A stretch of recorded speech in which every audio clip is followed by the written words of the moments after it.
Non ricordo il momento della mia diagnosi. Ero molto piccolo, avevo 2, 3, forse 5 anni. Questo momento lo vivono molto di più i genitori e la famiglia. Io so solo che la distrofia muscolare di Duchenne è entrata nella mia vita così presto che non c'è stato un prima, è sempre stata lì. Un po' come un coinquilino con cui convivo da quando ho memoria. La mia infanzia è stata serena, normale. Ero un bambino curioso, con tanti interessi, andavo alle feste di compleanno, stavo con i miei amici, praticavo sport, nuotavo, partecipavo ai centri estivi. Trovavo sempre il modo di adattare le attività alla mia forza fisica e alle mie possibilità. Avevo anche un quad a motore e lo adoravo. Mi faceva sentire libero, veloce, vivo. Dopo qualche tempo sono iniziate le prime terapie e le visite fuori casa che ho affrontato giornalmente grazie anche all'aiuto ed al supporto della mia famiglia. Certo era molto pesante per un bambino della mia età, ma durante tutti gli anni che ho passato facendo terapia e riabilitazione, la cosa che mi è rimasta più viva è il ricordo delle attenzioni che ricevevo. Mio nonno che mi portava la merenda e poi mi accompagnava a fare le visite. Sono cresciuto sapendo di avere una patologia genetica, senza segreti, senza mezze verità. La mia famiglia mi ha sempre raccontato tutto. Le difficoltà, sì, ma anche le possibilità. Mi hanno spiegato cosa stava succedendo passo dopo passo, seduti a tavola con calma, senza pianti, senza paura. Questo mi ha insegnato una cosa fondamentale: vivere il presente, un giorno alla volta. E questo ha fatto la differenza, sì, perché quando intorno a te vedi serenità, impari a non avere paura di te stesso. Sapevo che prima o poi avrei smesso di camminare, ma non era una tragedia annunciata, era una possibilità concreta con cui convivevo. Anche grazie a Parent Project ho conosciuto presto ragazzi più grandi di me, ragazzi in carrozzina, e lo dico senza vergogna, me ne sono innamorato. Di quelle carrozzine elettriche, della libertà che davano. E quando ho iniziato a usare la carrozzina, non è stato un trauma, anzi, ricordo ancora l'entusiasmo, la possibilità di muovermi senza cadere, senza fatica. La carrozzina non era una prigione, era libertà, era autonomia, era velocità. Qualcuno dice che siamo costretti in carrozzina, la verità è che la carrozzina sono le mie gambe. Questo l'ho capito io, ma non sempre tutte le persone intorno a me. Alle elementari le cose andavano bene, i miei compagni mi avevano visto crescere, avevano visto il mio corpo cambiare e continuavano a trattarmi come uno di loro. L'immagine che avevano di me era del bambino simpatico con una buffa camminata. Alle medie invece qualcosa si è rotto. Non sempre per cattiveria, spesso per ignoranza. Le esclusioni sono diventate più frequenti, feste a cui non venivo invitato, serate saltate perché ci sono le scale, sguardi che iniziavano a fermarsi più sulla carrozzina che su di me. È lì che ho iniziato a capire che il mondo esterno mi vedeva come diverso. Alle medie ho iniziato anche a scontrarmi con le istituzioni, cominciando a scoprire che l'abilismo caratterizzava tutta la società. Mi sono iscritto a un laboratorio teatrale organizzato dalla scuola ed ero veramente pieno di entusiasmo, speravo di vivere un'esperienza divertente e liberatoria. Ho sostenuto i provini di canto e di recitazione come tutti, convinto che mi avrebbero dato un ruolo vero, qualcosa che mi permettesse di stare sul palco insieme agli altri. Poi sono state assegnate le parti e a me un ruolo minuscolo, ridotto a pochissime battute. Ma il problema non era quello, era il motivo. Siccome il palco non era accessibile, allora decisero che avrei recitato dal basso, seduto tra il pubblico come un elemento a parte, messo così, ecco, ai margini fin dall'inizio. Protestai chiedendo almeno una rampa, ma la risposta fu che era impossibile e che era troppo costoso e che avrei dovuto saperlo. A quel punto pensai di abbandonare il laboratorio, ma le minacce di insufficienza in pagella mi fecero cedere. Il giorno dello spettacolo, mentre gli altri salivano sul palco per gli applausi, io rimasi al mio posto, consapevole che tanto non mi consideravano davvero parte della compagnia. E da allora non ho più recitato, ho continuato a lavorare dietro le quinte e lì ho trovato soddisfazioni enormi, ma quell'episodio è rimasto come una cicatrice sulla mia pelle. Quel giorno ho capito che cos'è l'abilismo. L'abilismo non urlava, non insultava, semplicemente mi metteva al margine. Da allora ho iniziato a riconoscerlo ovunque. Abilismo è ogni volta che mi sono ritrovato davanti ad un edificio con barriere architettoniche in occasione di eventi a cui volevo partecipare e a cui ero stato invitato. Abilismo è ogni volta che nei bar, nei ristoranti si sono rivolti ai miei genitori per l'ordinazione. Abilismo è ogni volta che medici, infermieri e tecnici si sono rivolti ai miei genitori e familiari riguardo a delle scelte che riguardavano me, senza considerarmi minimamente. Abilismo è ogni volta che molti miei coetanei mi hanno fatto sentire sbagliato e inadeguato perché non potevo fare tutto quello che loro invece potevano. Abilismo sono le signore che mi accarezzano la mano o la testa. Abilismo sono le persone che si appoggiano sul mio joystick. Tempo fa una signora ha rischiato di farsi investire e di buttarmi giù delle scale. Abilismo sono le persone che per parlarmi mi urlano all'orecchio come se fossi sordo.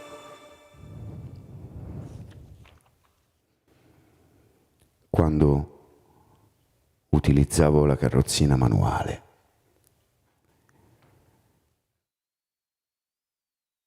le persone mi prendevano e mi spostavano, come se fossi un sacchetto della spazzatura. E poi ci sono le frasi dette con aria di complimento. Se fossi al tuo posto non ce la farei. Se ce l'hai fatta tu, possono farcela tutti. Sei un eroe, poverino. No, io non sono un eroe, io non sono un poverino, non sono un esempio motivazionale, sono una persona. Sono un figlio, un fratello, un amico, sono uno studente universitario, prendo il treno da solo, vivo fuori casa, esco con gli amici, mi innamoro, soffro, sbaglio, ho sogni, desideri, passioni. La mia disabilità fa parte di me, ma non mi definisce, non rende la mia vita meno degna di essere vissuta. Non odio la Duchenne. La Duchenne non è una persona, o un essere vivente, o uno spirito maligno. È semplicemente il nome della condizione genetica con cui sono nato. Se il mio cromosoma X fosse stato diverso, io non sarei nemmeno esistito. Per me, essere consapevole della mia disabilità, appartenere alla minoranza più numerosa al mondo, non significa essere felice delle mie limitazioni fisiche o dei miei problemi di salute in quanto tali, ma vivere la mia vita senza nascondermi o vergognarmi della mia condizione. Rivendicare il mio diritto ad esistere, ad essere felice. Rifiutare il pietismo e lo stigma sociale associati alla disabilità. Ricordare tutti coloro che ci hanno aperto la strada con le loro lotte e combattere tutti i tipi di discriminazione perpetrati dalla società. Io non sono costretto su una sedia a rotelle. La sedia a rotelle sono le mie gambe e mi permette di muovermi indipendentemente. Io non sono attaccato ad un respiratore, il respiratore prolunga la mia vita e sono grato della sua esistenza. Io non sono costretto a dipendere da farmaci per sopravvivere. Prendere quei farmaci è stata una mia scelta e sono vivo grazie ad essi. Io non sono un fardello che grava sulla propria famiglia, sono un figlio, un fratello, un cugino, un nipote, uno zio. I miei amici non sono degli eroi ad avermi scelto di frequentarmi. Si sono avvicinati a me per passioni comuni, nessuna delle quali riguarda la mia disabilità. La mia vita non è indegna di essere vissuta, è una vita piena, con alti e bassi, con passioni ed interessi, con amicizie, legami, affetti, come quella di chiunque altro. E soprattutto, soltanto io Solo io posso decidere che cosa farne. La mia vita non è una linea retta, è una curva irregolare, pulsante, viva, come un'onda, come un elettrocardiogramma. E se oggi siamo qui, è perché crediamo che quest'onda meriti spazio, non compassione, non silenzio, ma ascolto e futuro.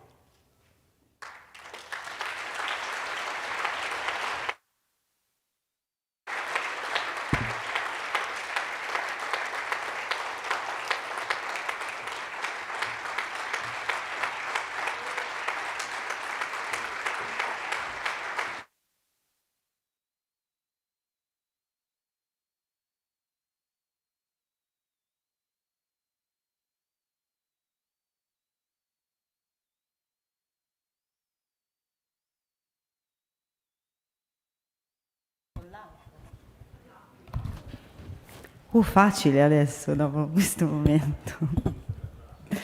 Buongiorno a tutti e tutti. Good morning, everyone.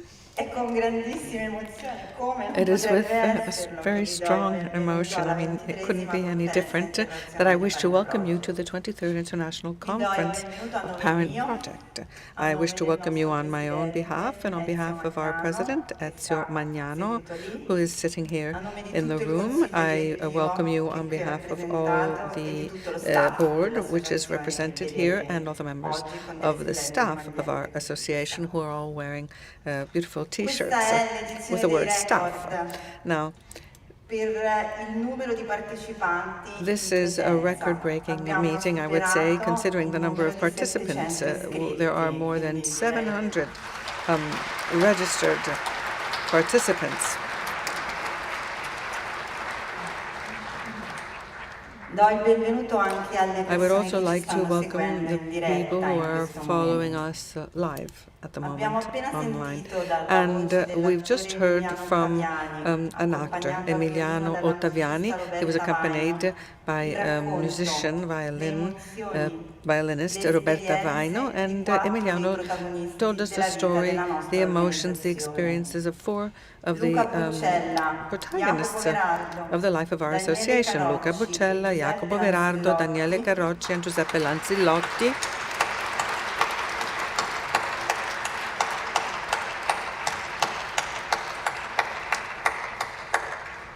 hanno condiviso con tutti noi Have shared with il us loro all vissuto, their la loro quotidianità, experiences, le loro their daily traiettorie routines, their e i loro trajectories, sogni. and their dreams. E noi da questo loro racconto And in che Emiliano ha listening to their interpretato, ma stories, loro hanno interpreted by hanno Emiliano, but scritto, of course they are the ones who wrote these iniziamo la stories, nostra conferenza. we can begin our conference from there. Grazie So Luca, thank you, Jacopo, Luca, Daniele, Jacopo, Giuseppe, Daniele, and e Giuseppe, grazie and Roberta e thank you to Emiliano per averci Roberta regalato and un'avventura Emiliano così forte for e emozionante. having provided us with such Abbiamo strong scelto emotions traiettorie and di such strong cambiamento feelings in our come opening titolo, session. We've filo chosen conduttore di trajectories of questa nostra change 23esima as the title and as a perché a leitmotif of our 23rd dicembre conference, di questo because in December 2026 of Parent 2026, Project compirà 30 Parent anni Project will turn ed 30 entrerà and ufficialmente nella it vita will adulta. officially become an adult. Una vita che This is forse, an adult life probabilmente, which all'inizio chi l'ha possibly in the fondata beginning non avrebbe the voluto così founders lunga, of the perché quando association siamo wouldn't have nati wanted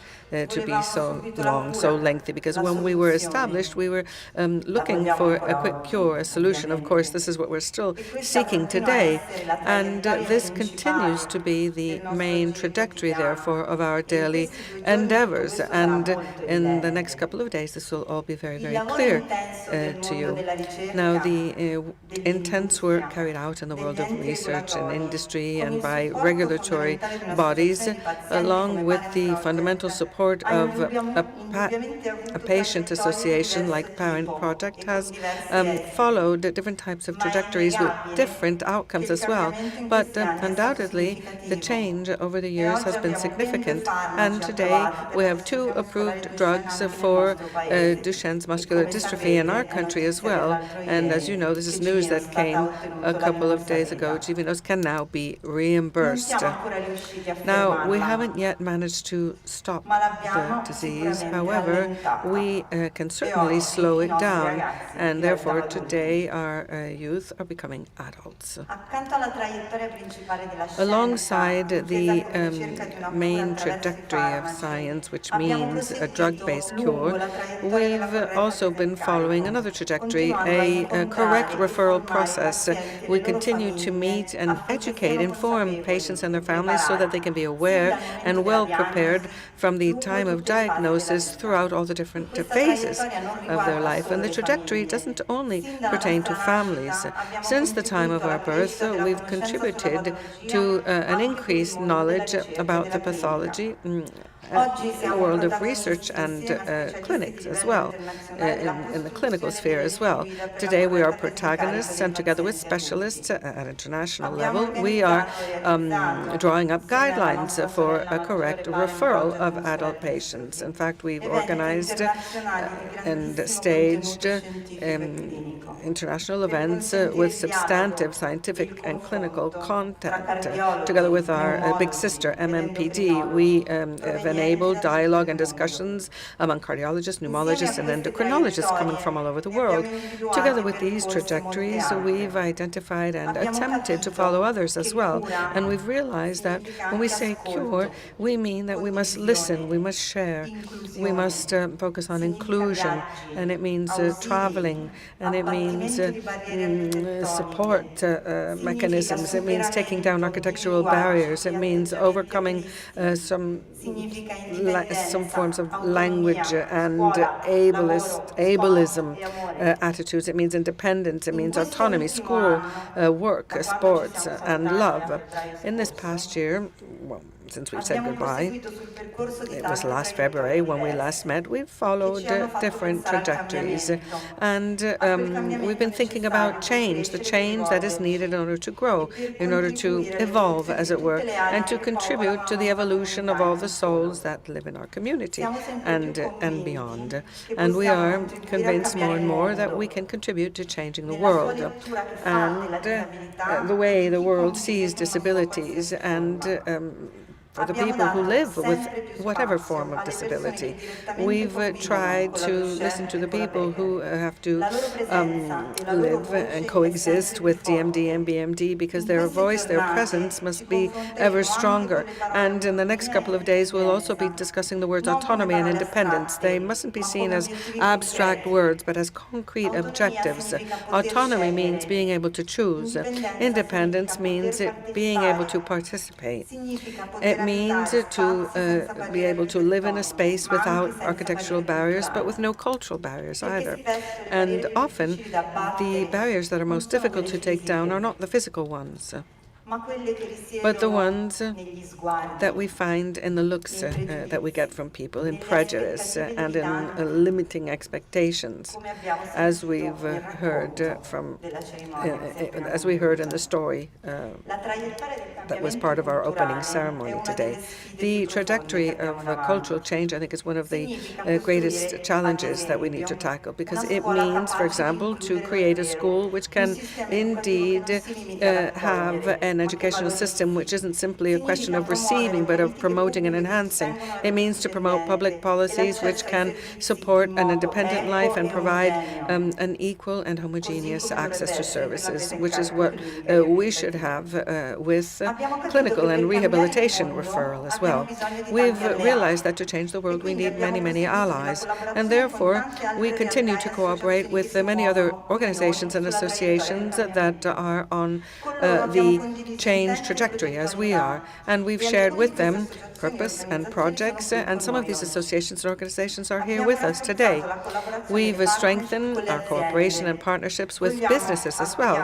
What we would like to do is to launch and strengthen strategic forms of cooperation, because this way they can become a driver of cultural change, and we can thereby invest in accessibility and social responsibility. However, this conference is also also a time for feedback and for responsibility. Now, in our meetings, what we do is to try to understand our commitment, our engagement. We need to enable dialogue among different professionals so that we can build up a real change trajectory. But this means fundraising.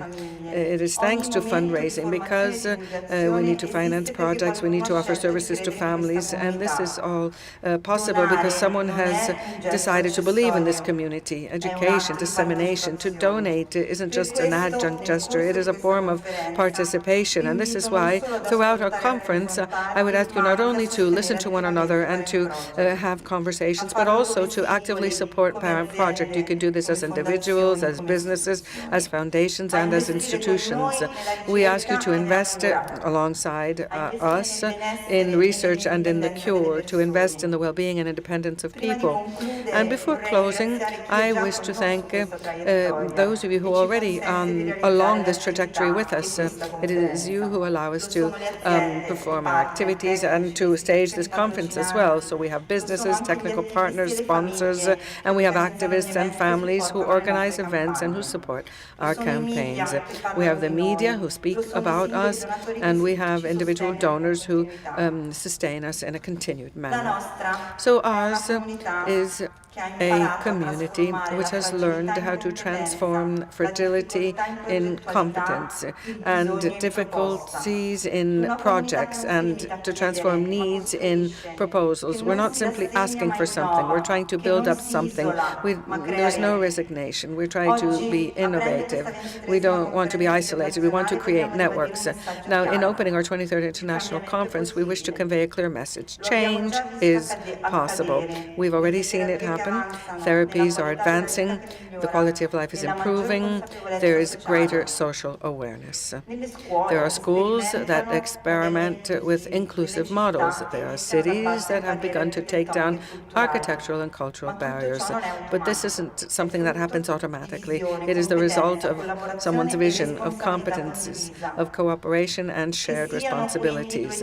So these couple of days that we will share must be beautiful, intense, emotional, and in the next few days we should all feel an active part of a community that is ever ready, ever aware, and able to proceed together along the change trajectories. Thank you, and I wish you a very fruitful conference to each and every one of you.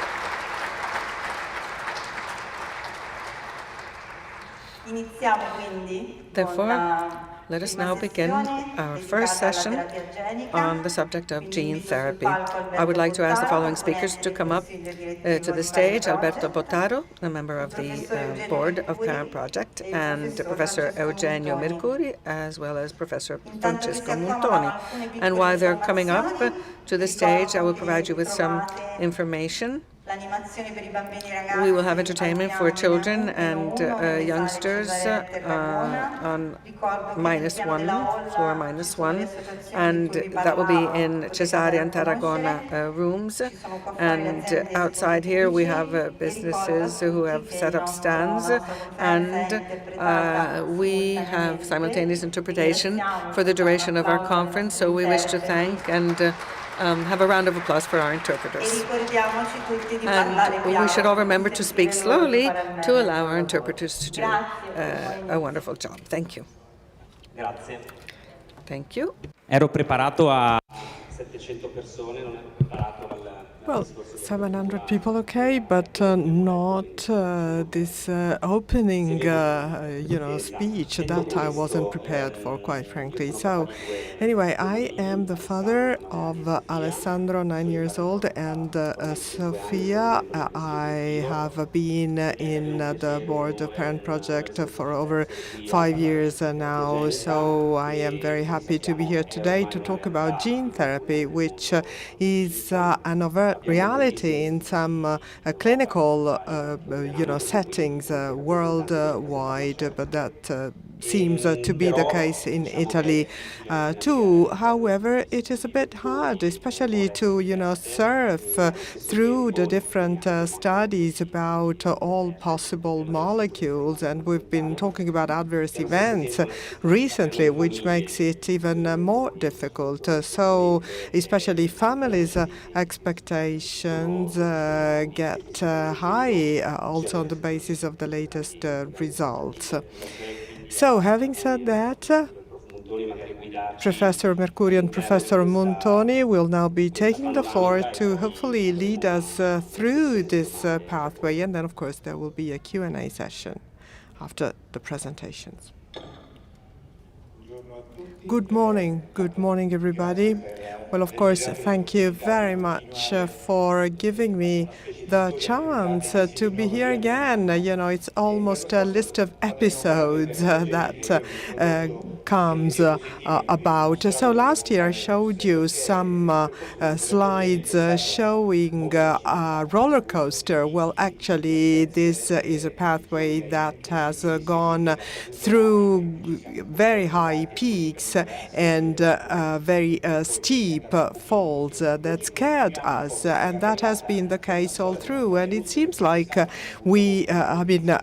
is being the case even today.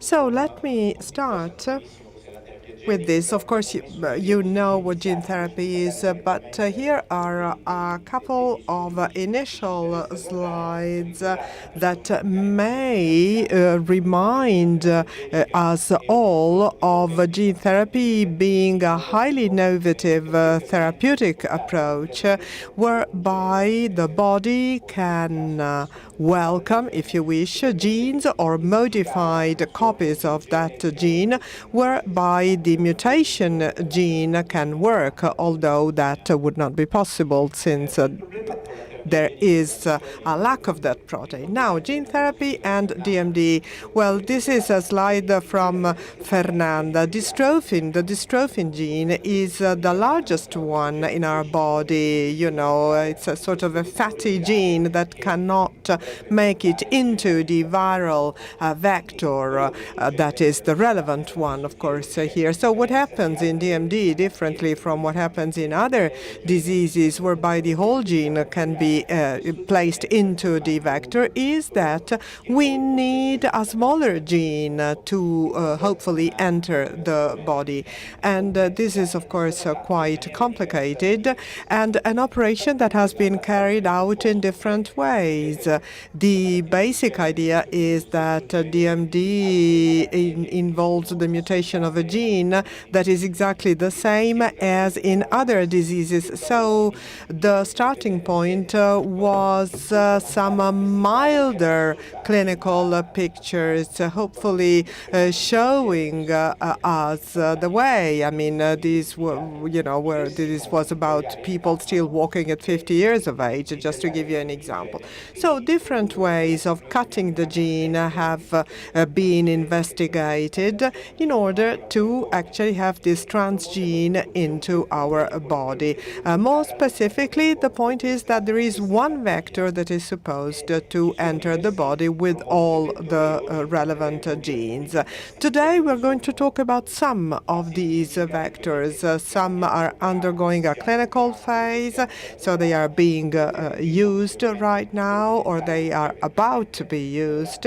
And as you can see here, unfortunately, I don't have much time, but of course we can, talk this over during the Q&A session. So as you can see here, some mini dystrophins can be made, which gives rise to different vectors. This is the list of the programs currently available.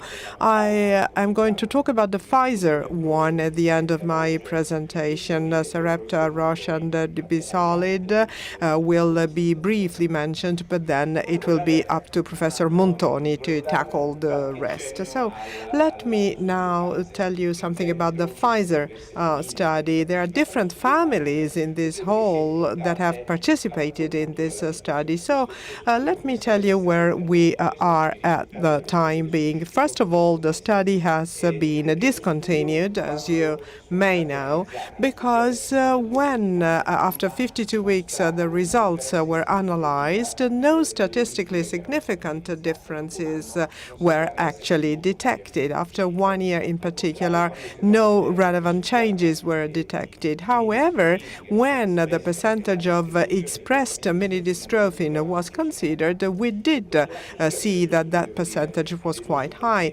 So that was quite disappointing for many of us, for the families, of course, but also for us, the clinicians, since I can't really say that the study did not work, or has not worked up until today. I can tell you, please believe me, that some of our boys have done incredible things that were totally unexpected, even for us. Maybe the study should have been longer. Maybe our observation should have taken longer, because in the meantime, we have actually learned a lot also from other studies. So, quite often it takes time to actually see some differences, because if you are on some of these drugs, you may not show much progression until you take time to actually watch that progression actually arise. So we have stopped collecting data right now, because we really want families to know that we have not wasted our time or their time so far. So let me lead you through two more approaches. The Sarepta one, Roche in Europe, with this molecule here, whose vector is slightly different from the Pfizer one. So we're talking about this molecule that has a dystrophin, of its own. That's where the roller coaster was, because again, many expectations, many families, many patients were enrolled, but again, disappointing results, at least for some age groups. Let's say that on the whole, the statistically significance was not actually detected. So disappointing results, but actually last year something happened. Actually last year I told you, I can't tell you much about that because results will come in March, but there were some results that I somehow anticipated about the achievements being somehow better and more significant. So at 2 years there was no more placebo, but some natural history control groups. And when we considered all the different scales, including North Star, we saw that they all moved to the right, which means that consistently the drug is effective. So the people on that drug seemed to do better than those who have not been on that drug during all the course of their natural history. So these are all results with a statistical significance. So there's been a peak in the roller coaster, if you wish, so much so that once again we were able to carry out some objective measurements. MRI, for example, during the first year, the gray line tells us that progression arises with time. After 2 years, we see that there's not much of that progression, I'm afraid. So clinical scales are there, but also, imaging results tell us the same. And this is very recent. It dates back to actually last month. So these this is a group of 3-year data. This conference should take place after the FDA meeting, quite frankly, because I'm often here. I always have to tell you that everything must be screened by the FDA people. So anyway, it seems like there's a wider difference between the two groups right now. So that means good results. But again, roller coaster. We still need, much more information. And here are the data that must be properly considered, of course, about the first patients who were in the previous study, before the Embark study. So here you see the curves, right? So the treated patients, the so-called spaghetti ones, and then the other patients. So these are boys who in the meantime have grown older, of course. Anyway, once again, let me stress that these are very few data that we've managed to collect, but if we put them together with the previous ones, well, then they provide us with a signal that we simply can't ignore. And these are some long-term studies that have included clinical trial results as well as drug approvals in the US and in Europe. So far over 1,200 boys have been treated worldwide, so we're going to get more follow-up data soon. Again, the roller coaster, because I'm afraid something has been worrying us. There was a study being carried out on older boys that showed some liver failure that seemed to be actually were very serious. They led to the patient's death, I'm afraid. So this has led us to reconsider our, for example, gene therapy dosage. Maybe we should have it higher. Right now in the US, a study is being carried out about sirolimus, an immunosuppressor, supposedly helping tolerability. So we seem to be going, further down with our roller coaster right now with this, with this data at least. But after all, this only concerns a small group of patients within the group, the larger group of these 1,200 patients. So let me now move on to another drug that we are going to use in a phase 3 study soon. It's from Solid. It uses a different, it makes use of a different microdystrophin that also differs from the other ones in its very structure, whereby a new generation of vectors, by the way, is being used, supposedly more effective than the other ones. Now, interestingly enough, the data tell us that the interest lies in how these vectors are filled. If such filling is not, the proper one, then a receptor site may be undermined. So vectors must be properly filled up. Otherwise, we may turn into disappointing results. Now, just a few more things about this study, having gone basically all through its phase 3. Different age groups have been included. The study was started in the US and then Canada, but there was also a site in both in Italy and in the UK with Professor Montoni. And results are quite interesting. First of all, because the safety profile is very good. There was some platelet lowering, but there was a way out that was detected here because these platelets seemed to be easily treated with drugs, and they never gave rise to actual clinical problems. It only stayed as a lab, set of data data. And then the microdystrophin expression seemed to be very good. The starting levels are basically 0. So here you see the results after 3 months and after 1 year. But already after 3 months, there is a remarkable increase in the yellow and the orange columns, basically showing us a further increase in microdystrophin expression by using different methods.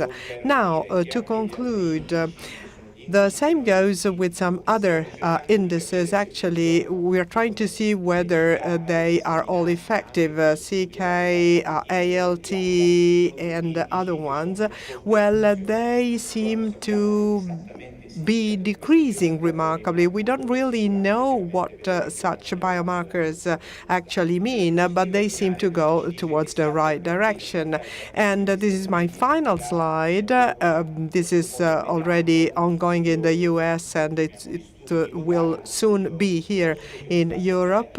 This is a phase 3 study with 80 participants plus a placebo group, because it will take, especially in Europe, it will need the regulatory approval. So from 7 to 12-year-old boys, this is the age group that will be included, hopefully showing us more results. That's the reason why. So the study is supposed to start soon here in Europe too. We already have it in Australia and Canada, but this will soon be the case both here and in the UK. And this is my very, very last slide. I wish to thank all the families, many of which are here in this hall. Thank you for being with us on the roller coaster. This is a journey that will be very exciting as well as worrying, but so far I believe we've all been very glad to actually start it, and thanks to those who have worked with me. Thank you very much.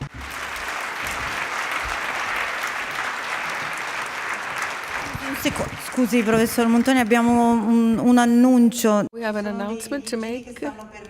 The police are in the process of removing a dark-colored Opel vehicle and a Peugeot outside. So if any of you have parked your car along the hill, on the road outside of the hotel, they're removing the cars and.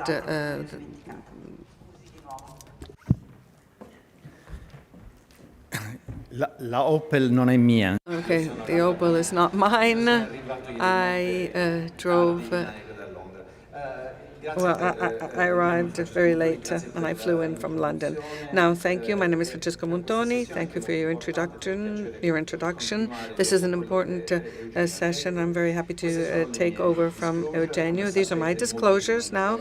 As you know, many of us work with pharmaceutical companies, but in actual fact, we try to help these companies to use the excellent knowledge that we have so that trials can be satisfactory. Okay, I think I skipped a slide here. Now, I will move along now from what Eugenio said and say something about the different approaches that are taken.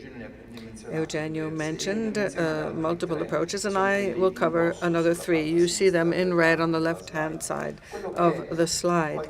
Now, at times, I remember this very clearly from the first clinical trials with antisensonucleotides, there was a bit of frustration felt by the families because there were 2 companies, then 3, then 4, then 5 at first. Now, competition is the very soul of development of these advances, and if in the future we have better therapies, it's because different approaches are taken, and we must understand how important they are. They are safe and effective. Now, as Eugenio was saying, many of these molecules are indicated, and whenever one of these little blue squares is missing in the different forms of microdystrophin, that is where we have a deletion, where there is a missing little square. But going back to the issue of competition, not the problem, but just the fact of competition, which is positive, is that there are different types of microdystrophin. In the antisense field, for example, there are different types of antisense to do what we want, to do some kinds of exon skipping. It isn't a problem with the skipping, but it's we have to understand which portions of dystrophin might be more useful.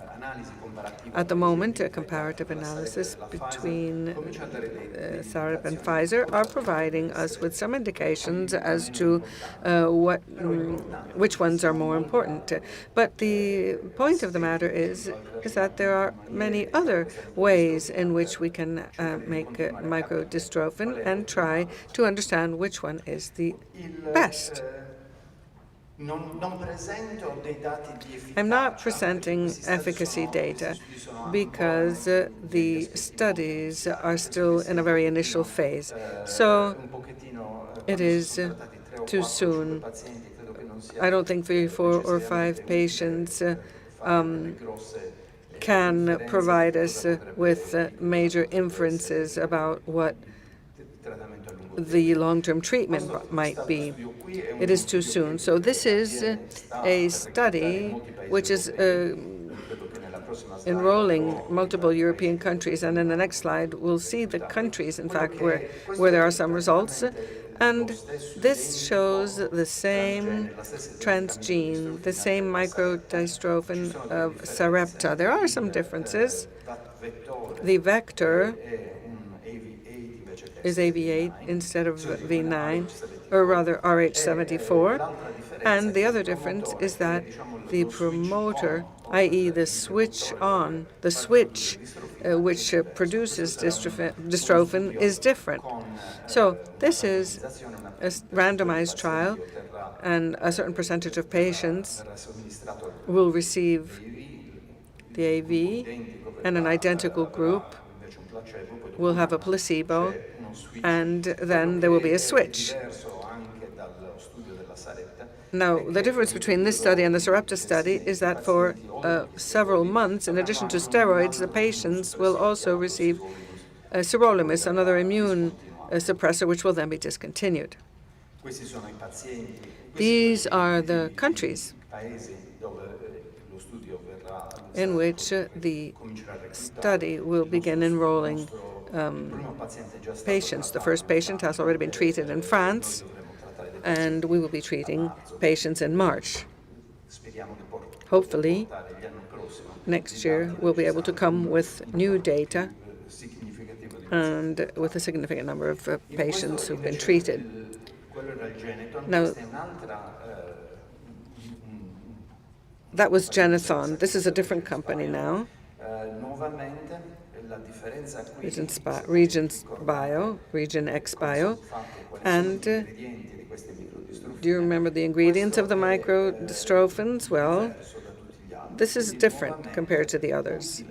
And it is useful because it helps us to understand whether there are differences and what the differences are between the different recipes used to make dystrophin. And this is a study that is about to be launched. It's a pivotal study. The difference over and above the transgene recipe is that in this trial, they will be using 2 immune suppressors to try to limit the side effects. And this is important, especially in the initial stage, in the first few months after the administration of AAVs. I won't go into the detail. Maybe we can discuss this a bit later. In any case, every 6 months, we gain a better understanding of the timing of these side effects, And what we're hoping to see is that the immune suppressors might be able to keep them in check, these side effects, to keep them under control. So this is a trial that will be carried out in the United States and in Canada, not in Europe. And the last change in ingredients, as it were, in our recipe is with this study here. It is sponsored by INSMET. This is a study that began only recently in the United States. And the peculiarity of the study is this: the transgene, the recipe basically used, is identical to the one used by Sarepta. The difference is in the viral vector, because it is more similar to the one used by Pfizer. But the peculiarity, as I was saying, is the transgene. In other words, instead of being administered IV, it is administered as we do with spinal muscular atrophy, i.e. a lumbar injection, with a lumbar injection. And the next step after that is that from the central nervous system, it goes to the rest of the body,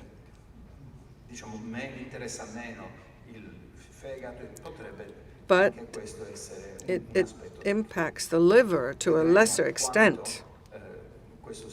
So we'll see to what extent this approach or system is more effective as compared to the ones where the transgene is administered intravenously. Now, this is a trial which just begun, so the doses, we have a dose escalation procedure, of course, to follow. And in the other two studies, they've already decided what the final dose should be, whereas here we're starting with low doses in order to then push them up, increase them. And at the moment, they're recruiting. They're enrolling patients in the United States for the study. So I liked what Eugenio said towards the end. In other words, in addition to the work that we do, of course, we realize it is a complex case, so it's important to be aligned with our families and to be honest and sincere. Thank you for your invitation, for your attention.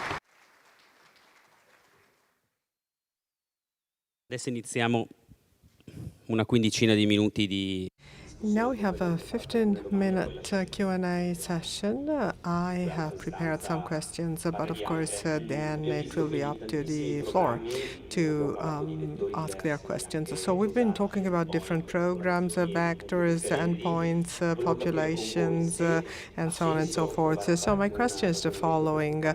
Can we try a comparative analysis of all those programs? Will that be possible?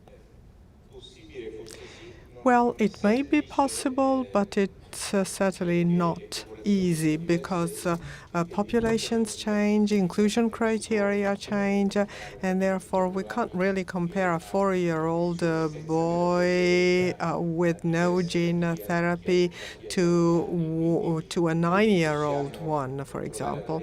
So what we can try to do is watch responses based on age and natural history, but an actual one-to-one, comparative analysis will be very hard to do.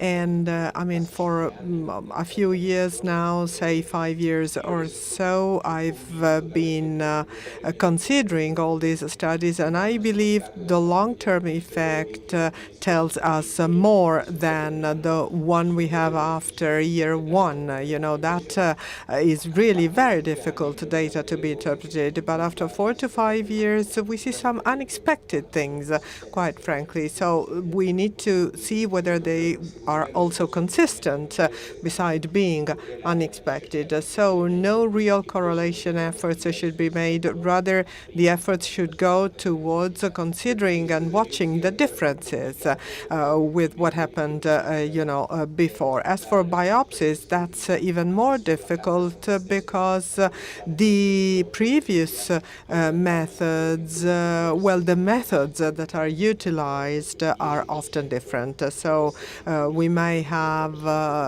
you know, a 10% result that may weigh more than a 30% result according to the method that has been used. So I know Professor Montoni agrees with me because, you know, we often talk to each other about this, and you know, we often get unexpected results, and we are amazed sometimes, sometimes even negatively so, at the methods that are used. But anyway, the point is that you know, we don't want to convince you all of, you know, going to the coffee shop to have your gene therapy. The point is, are our results consistent? Is an actual safe benefit possible? I hope I've answered your question. Well, I'm not going to repeat what Eugenio has said. I may just add to that well, first of all, I agree, of course, with what he has said, especially about efficacy. This is something that cannot be seen within the first, say, 10 to 12 months. As for safety, maybe there is something to be said. I believe this is something that maybe we could get a handle on in a shorter time. So after, say, 1 year, I mean, in terms of safety, we may be able to see whether differences arise even after 1 year. But then picking up on what Eugenio has said about the methods that have been used for making the dystrophin, well, of course, methods are different, but what differs is also the quantity, for example, of dystrophin that is envisaged. I may have, again, a higher quantity that is, however, less effective than Eugenio's. So it takes time, as he has said. It takes time and patience. Thank you very much. Now, talking about safety and adverse events, well, you've said something about that in your presentations, I know, but is there anything we can learn about this from the studies that have been carried out? Well, Professor Montoni is the world coordinator about safety, so I can just beat it and ask him to answer. Well, that's not really true, but let's speak frankly here and say that we might want to take one step backward and say that gene therapy in DMD does not entail some specific problems because it comes with some safety profile data that may apply to other diseases too. So, I mean,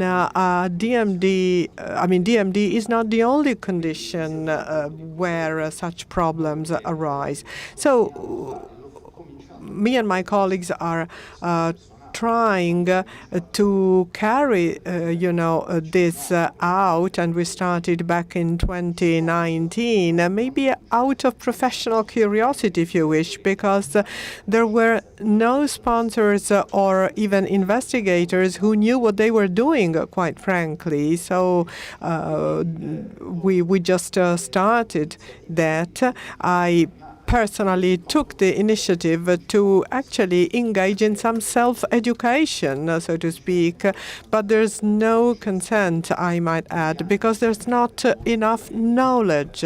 There hasn't been, at least so far. So, as I said, with my colleagues, we've recently tried to set up some working groups in order to go deeper into the main problems involved, such as, you know, liver or myocardial issues. The European Neuromuscular Center has helped us through a lot, so that a second international workshop was organized last September, and it showed that some steps forward have been made. So it's you know, it's a journey that we engage in. You've seen that now immunosuppressors have been included in clinical trials. We're still to know, though, whether they are effective or not. So again, it's a journey. It's an ongoing journey that does not merely concern DMD, which is an advantage, of course, because it means that we can learn a lot from what happens within other diseases too. So it's work in progress, really. Professor Mercuri, would you like to add something? Well, as Francesco has said, we've learned a lot so far. Trials can now tell us about, the immunosuppressors that entail the higher risks. We know that gene therapy has been very successful so far, and the studies have both shown us, good and bad things, especially whenever the drug was dealt with by several different authors around the world. So percentages may be quite small, but that doesn't mean that we should not consider that too. As Francesco has said, we still need to know more about this. We feel quite, on the safe side, because otherwise we wouldn't be starting any new trials. However, we definitely need to learn more. Thank you. Now, considering the development of gene therapy in the next 4 to 5 years, what do you think, where do you think we could be more innovative and effective with it? And since one gene therapy has already been approved in the U.S., is there anything regarding the use of other molecules that can be considered? Now, what we learn from our colleagues in the U.S. is that those who have been on gene therapy, thanks to their insurance policies, are now combining that with other drugs. I know several colleagues who've been telling us a lot about combined therapies, which is no news really, because if we consider, for example, hypertension, hypertension is one of those conditions that require the use of multiple drugs. So there may be a different mechanism of action that can contribute to the effect of another drug, possibly implying a given muscle, different from, the other one. The point is that I'm not supposed, of course, to mix it all quite naively. If you think we need to pay a lot of attention, we need a good safety profile that may help us go through the possibly liver or heart-related issues. So we need the scheme to be well controlled and monitored, because safety, comes before anything else. Now,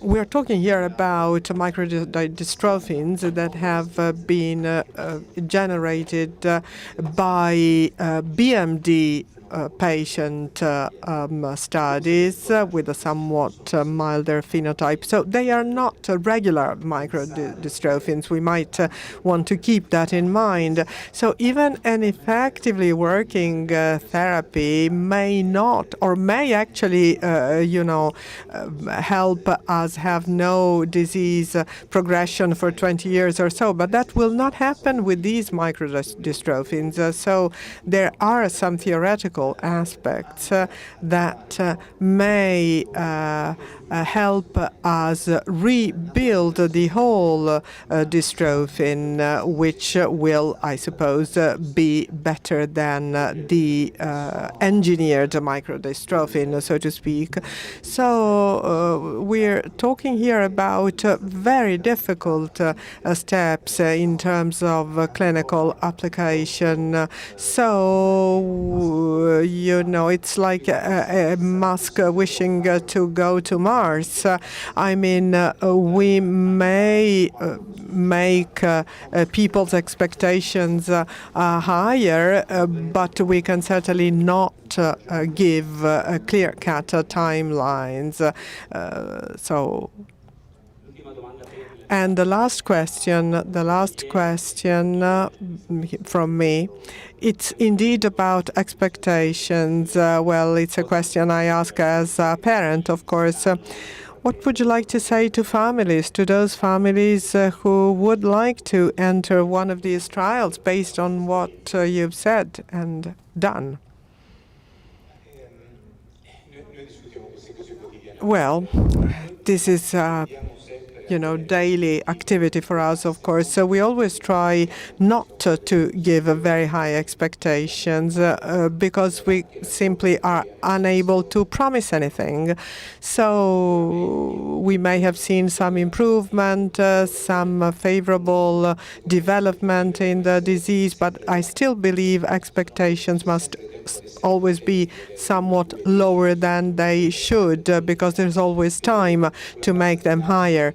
So based on our data, the data we've collected so far, just think of the 5 Sarepta cases I showed at the end. If that were consistent all through the boys that we've seen for quite some time, so as to see a certain degree of stability at 3, 5, or 10 years, well, that would make me the happiest man in the world, okay, because this is really not what we see every day. So my expectations go with what happens with the drug mechanisms of action and our knowledge, of course. So if we could get a relative stability in a relatively long time, well, that can give rise to quite a realistic expectations. Otherwise, we may see some improvements that have, nothing to do with the single patient, but maybe with some activities the patient may, be involved in. So we can't stop at small data. We must rather try and consider the differences in the lines, in the curves we get. And some people in the hall will agree with me when I say that these therapies will not solve it all, because we need a standard of treatment to prevail. This is something that must actually lead us through so as to have this stability expectations as a quite real one. I fully agree. In 2 weeks, the 3-year data from Sarepta will be published, and that's quite encouraging, I might add, because if these therapies work, that means that, of course, DMD boys will not become Olympic 100-meter sprinters, but they may be provided with a sort of a stability that will show in time.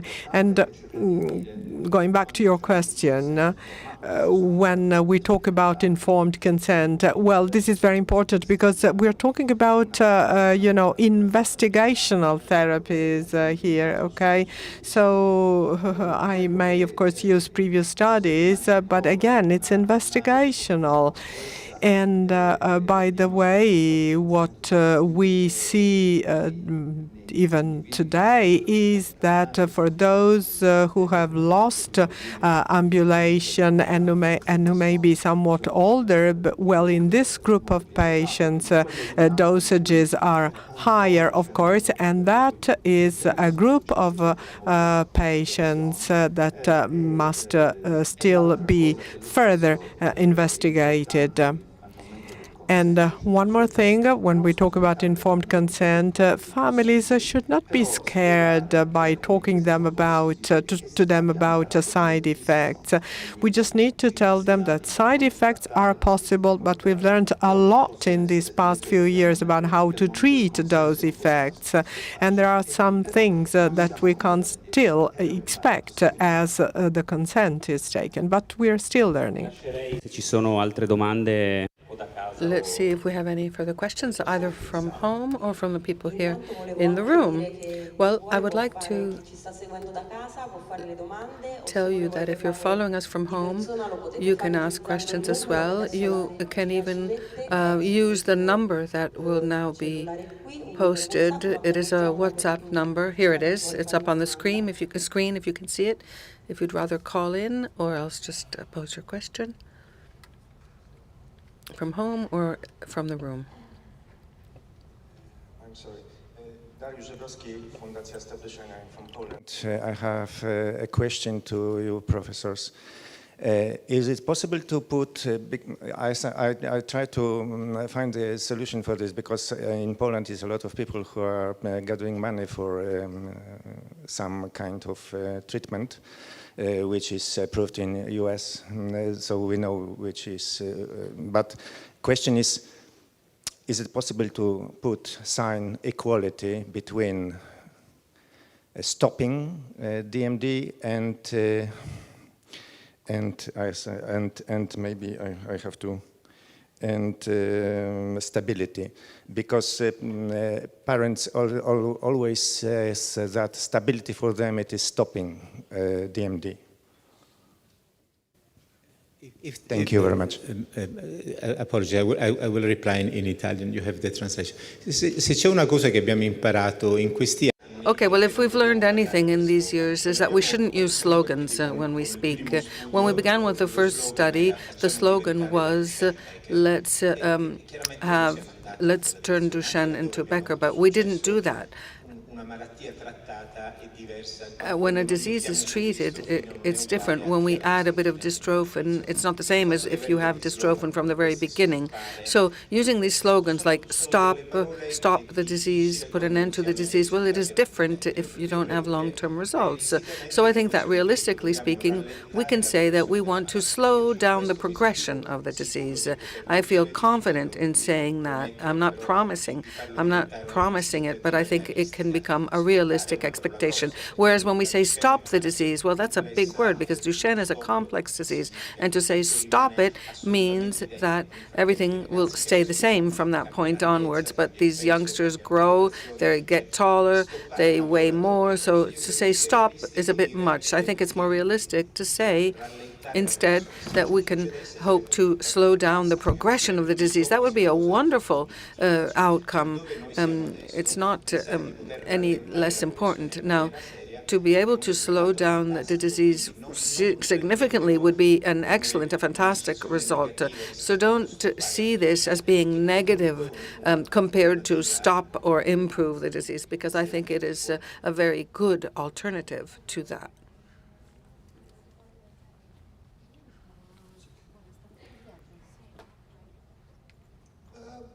Hi, professors. Thanks for your presentation. I'm Panikos Voskos from MD Cyprus. Sadly, I'm going to ask about inclusion criteria. We don't see older boys more than 20 years old. I can understand some of the reasons, although I don't approve.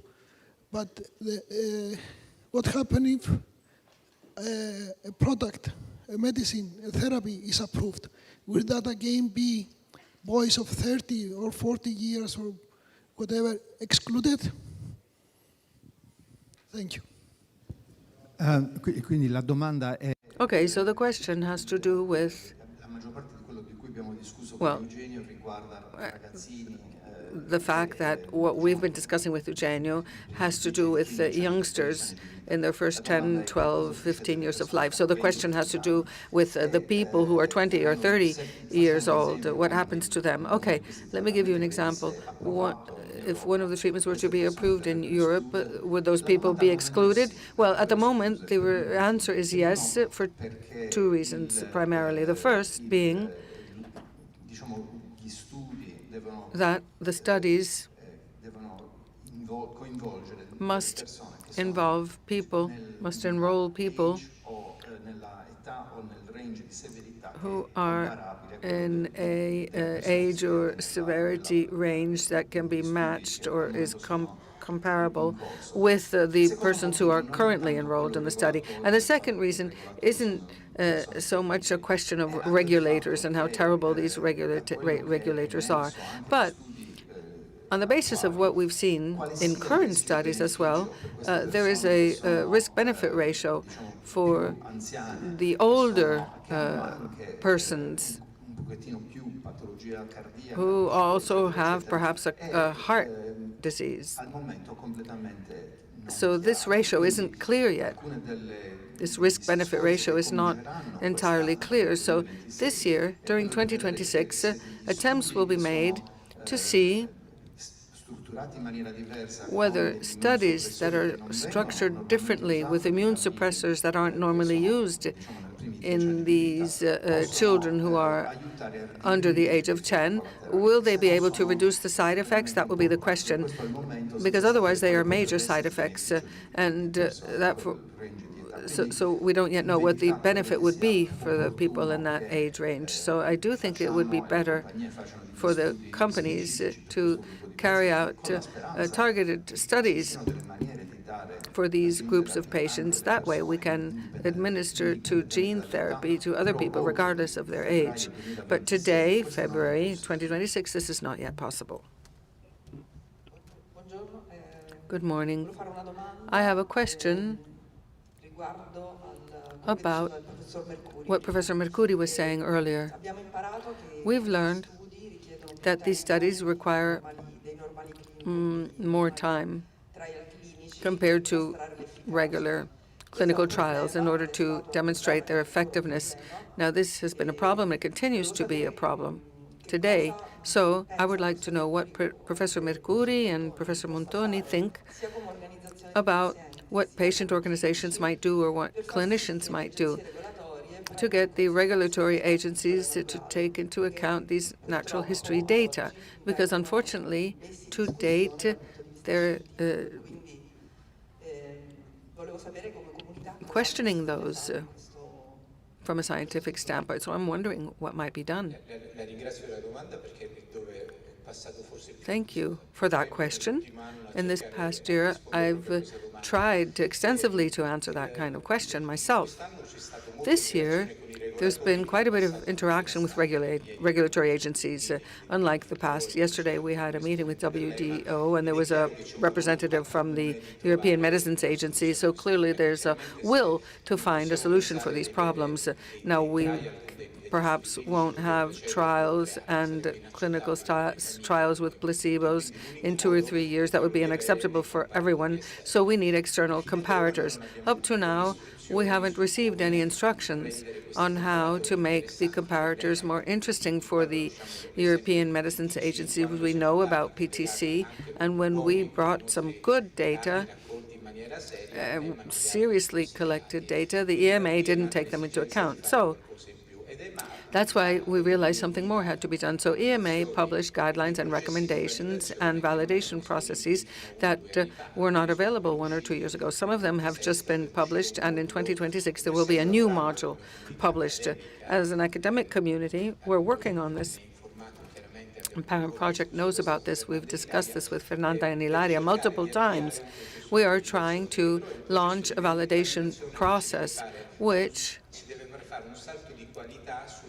has to help us to make a quality leap with regard to registered data, because the data have to be monitored. We need external auditors, a control mechanism, and we need rigorous characteristics. The training has to be the same in all the centers, and then EMA might accept it. So we need to validate the registries. We need to promote these studies together with the companies and family associations and with international links. We're creating consortia, for example. So this isn't done only in Italy, but in Spain, in the UK, and in Germany as well. and elsewhere. So if we collect data that are considered reliable by EMA and they validate them, it's a painful process, but it's not impossible. You see, we've conducted a gap analysis, and we're getting very close to being able to request this validation process. And once the data are validated, then, and I think I can say this on behalf of my colleagues as well, because in Italy and internationally we discussed this extensively, so the difference will be to promote studies in which we specify this from the very beginning. What EMA doesn't like is that a company can collect 5 years' worth of data, then they decide what external controls there will be and what analysis will be done. As Laurent Servais says, if you come with those data, the studies aren't typically negative because there can be a selection of the populations used in the analyses. But if we say from the start that for the first year we'll have a placebo, and then year 2 and year 3 we will have external controls validated by EMA, and in agreement with EMA we will decide who the external controllers will be and what analyses can be conducted. They have to be predefined analyses, because those provide the best results. So I think that EMA would be open to accepting something like that. Yesterday we had a representative from EMA who seemed to be interested, and we've had preliminary contacts with regard to the validation of registries, and there seems to be great interest. So this is my personal opinion, and many clinicians, I think, agree with this. This is the way forward, but we need to make a huge effort when it comes to these registers. The registers are needed, of course, even from an epidemiological standpoint. They provide lots of information, but we need different kinds of registers. One for the more general data, and an ad hoc one for these clinical studies. So I think we're moving in the right direction, but there still needs to be some work done. A question on the future of the association. Might I ask this question? Givinostat and BIMBI, and children who've had gene therapy for some years now. So there's no scientific value in this. It's a personal observation, family observation, as it were, on the advantage that I've seen with my nephew with the Pfizer therapy. And in a couple of years' time, there was an increase in mobility instead of a reduction in mobility. But of course, scientifically, this isn't valid, but from a personal standpoint, I think it is important. Okay. Let's rewind the tape here a bit. At the moment, in Italy, it isn't possible to administer Givinostat to patients who were part of a gene therapy trial for 2 reasons. First of all, because you don't do that during a clinical trial, and secondly, because with the open access that we now have, we suggest the same rules as the clinical trial. So the rule had been imported for the open access trial.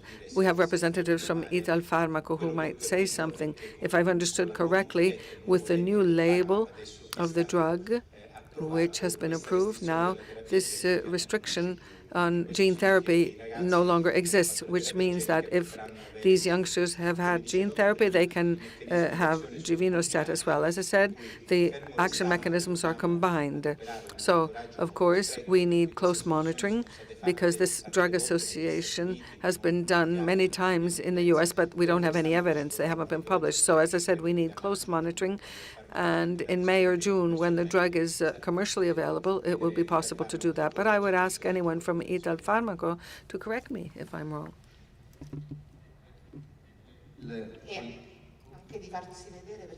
Yes, if you would like to stand up, because I can't find. While Fernanda is looking for our colleagues from Italfarmaco, I'd like to say this. Let me tie in to what Eugenio was saying, the combined therapies. On the combined therapies, you talked about the hypertension example. Now, what we need to understand and remember about gene therapy, and this is a bit technical. In any case, when you administer gene therapy, the vector, which is the microdystrophin, the gene isn't integrated in the genome. It is like a parasite in the nucleus. But if there is muscular degeneration, then that small transgene or parasite is lost. So you see, it is important to have a stable muscle without any degeneration. So all drug therapies that might help to avoid a loss of muscle tissue is doubly important. Firstly, because of course we don't want to lose any muscle tissue. And the second reason is that if you lose that tissue, then the muscle which is regenerated will not have microdystrophin. So these are different important elements when it comes to this recombination subject. Paolo Vettica from Ital Farmaco. Okay, in the technical information, there is no limitation of this kind. So it means that it can be done. Is that what you're saying? Okay, we have some questions via WhatsApp. 7 more minutes. Okay, so quick questions and quick answers. Do we know now why the youngsters who don't have a gene mutation at first don't respond well to the therapy, and how can we overcome this problem? Well, you want a quick answer, but it is a complicated affair. Once a person who doesn't make that protein, like a Duchenne patient, and you reintroduce the protein, there might be a rejection. And now, fortunately, but it would take too long to explain this, this is a very rare process in Duchenne. However, there are some mutations, especially the initial part of the gene, where this does happen. And this is why, at the moment, these patients cannot receive gene therapy, because there would be a rejection of the dystrophin. So, for safety reasons, it can't be done. Yes, safety, but also efficacy, because once you reject the dystrophin, we have no other microdystrophin which can help a Duchenne patient. We have a Becker patient, Fabio, with a question now. He would like to know from Professor Montoni if gene therapy might also be used with Becker in the future, and will there be any benefits if since the dystrophin is present? Well, let's go back to Mars and Elon Musk here. The question is very, very complex. In the end, it's going to depend on what kind of Becker disease we're considering, what kind of dystrophin there is. Now, we do have Becker animal models, so this is a hypothesis which must be tested very carefully in animal models before being able to provide a response. So in actual fact, I do not myself have an answer, a precise answer, so I rather say I don't know. The National Research Council in Rome, Mrs. Moresi, would like to know whether there is any scientific information on the delivery of gene therapy via lumbar injection. Doesn't the virus enter the circulation, and how does it make it to the muscles?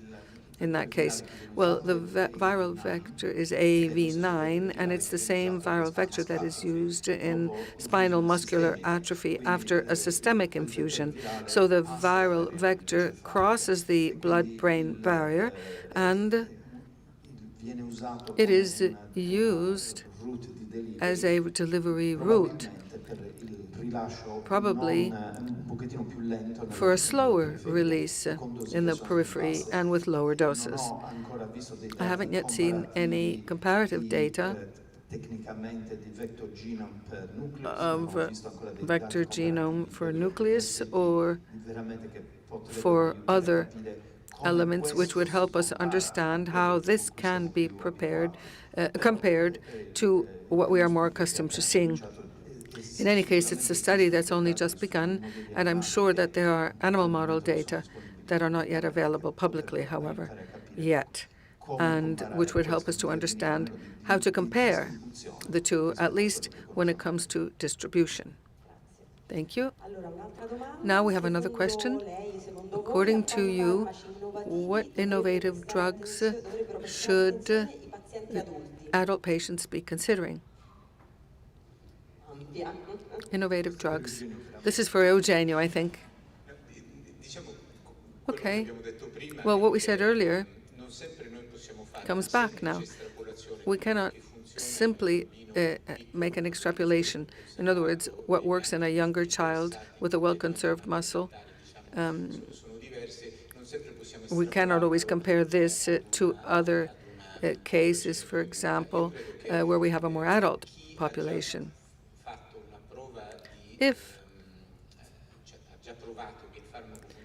they've already seen that the drug works in smaller children, in younger children, then, and I'm thinking that right now we have the Ulysses study with ethyl pharmaco because they've shown that the drug works with smaller children. So now there is a study where they're trying to see if they use different scales. We can't use the 6-minute scale in larger children.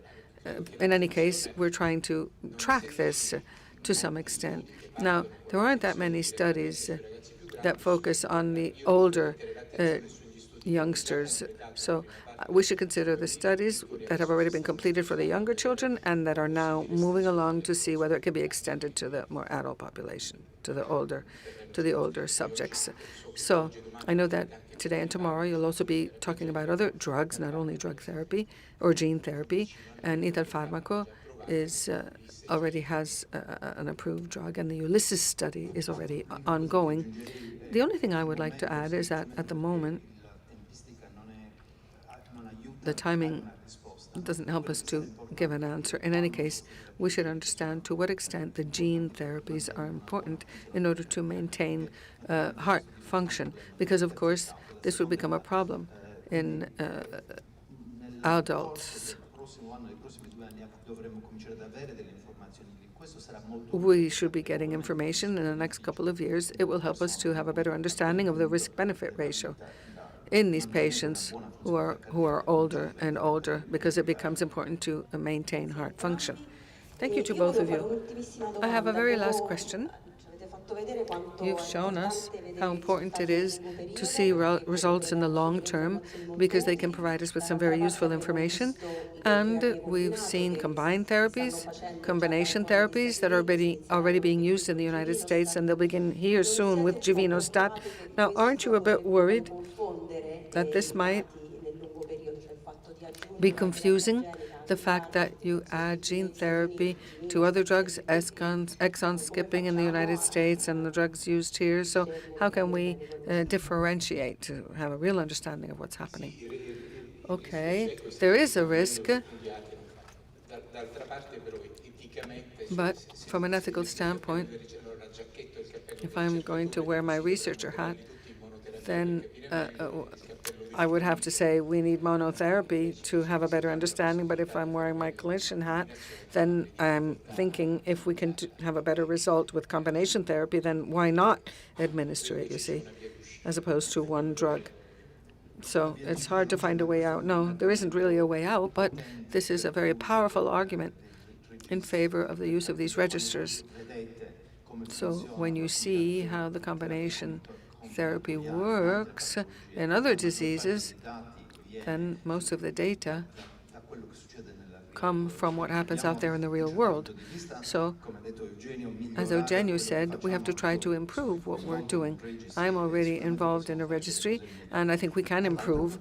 So, from another standpoint, I think that regulators need to realize that if there's a randomized placebo-controlled trial that they see as the gold standard, there are 50 or 60 children in this placebo arm.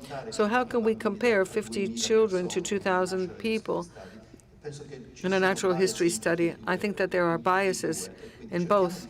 So we have to understand where the biases are. Let's not just convince ourselves that the randomized placebo-controlled trial is the gold standard. It might be a gold standard, but only up to a certain point. Grazie. Thank you.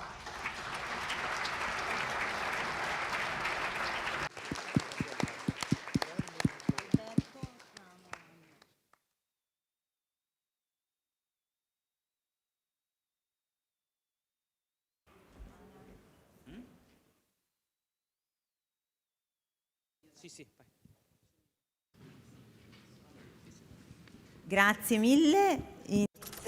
Thank you.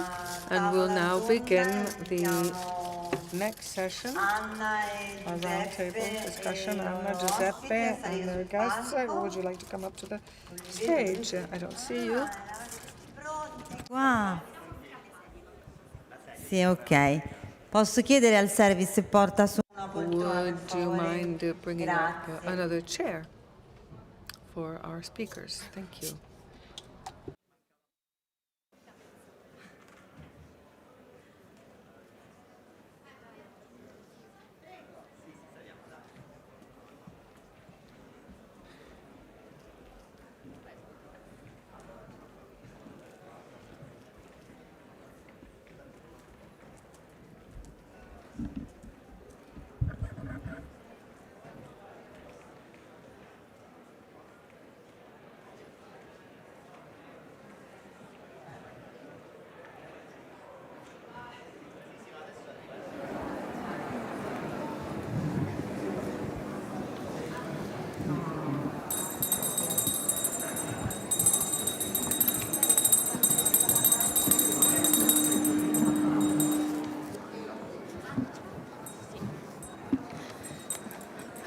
Buongiorno a tutti, buongiorno e grazie per essere qui. Richiamo un attimo l'attenzione su questa tavola. Good morning. Thank you very much for being here. This is going to be interesting for you. We know. Campanellino. Se avete bisogno di confrontarvi, vi chiediamo di farlo negli spazi esterni, perché così iniziamo e c'è tanto rumore in sala, per cui per cortesia chi vuole parlare può recarsi. So please, if you wish to engage in any private conversations, just step outside. Thank you very much. So, good morning again. Thank you for being here. The title for our roundtable is Everyday Counts, Moving Autonomy. And we have used a couple of expressions here, phrases that may not, to be taken for granted. This is something that is not theoretical, but that must be built up on an everyday basis. So moving autonomy, on the other hand, means that we are talking about something dynamic that changes with time and that is always being built up.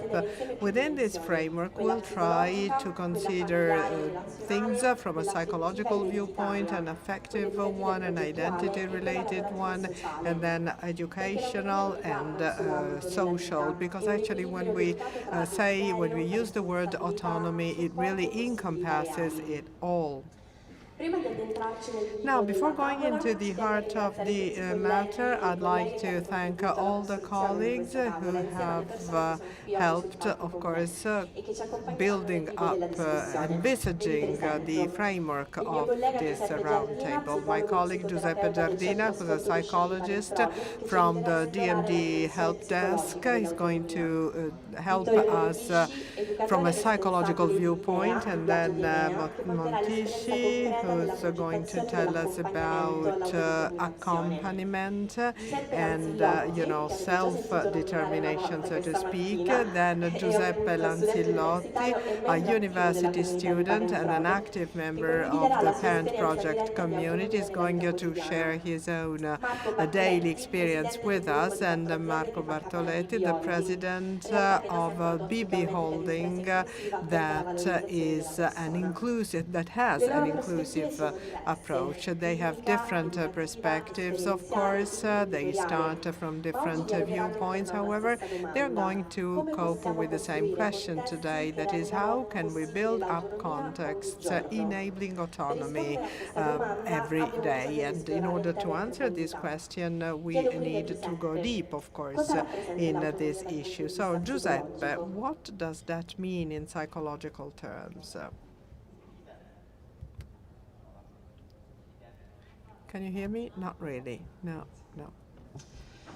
Okay, now you can hear me. When we talk of autonomy in psychological terms, we basically mean a complex developmental issue that encompasses all significant relationships in our development. It comes along at every single phase of human life, but there are some particularly key phases to be considered.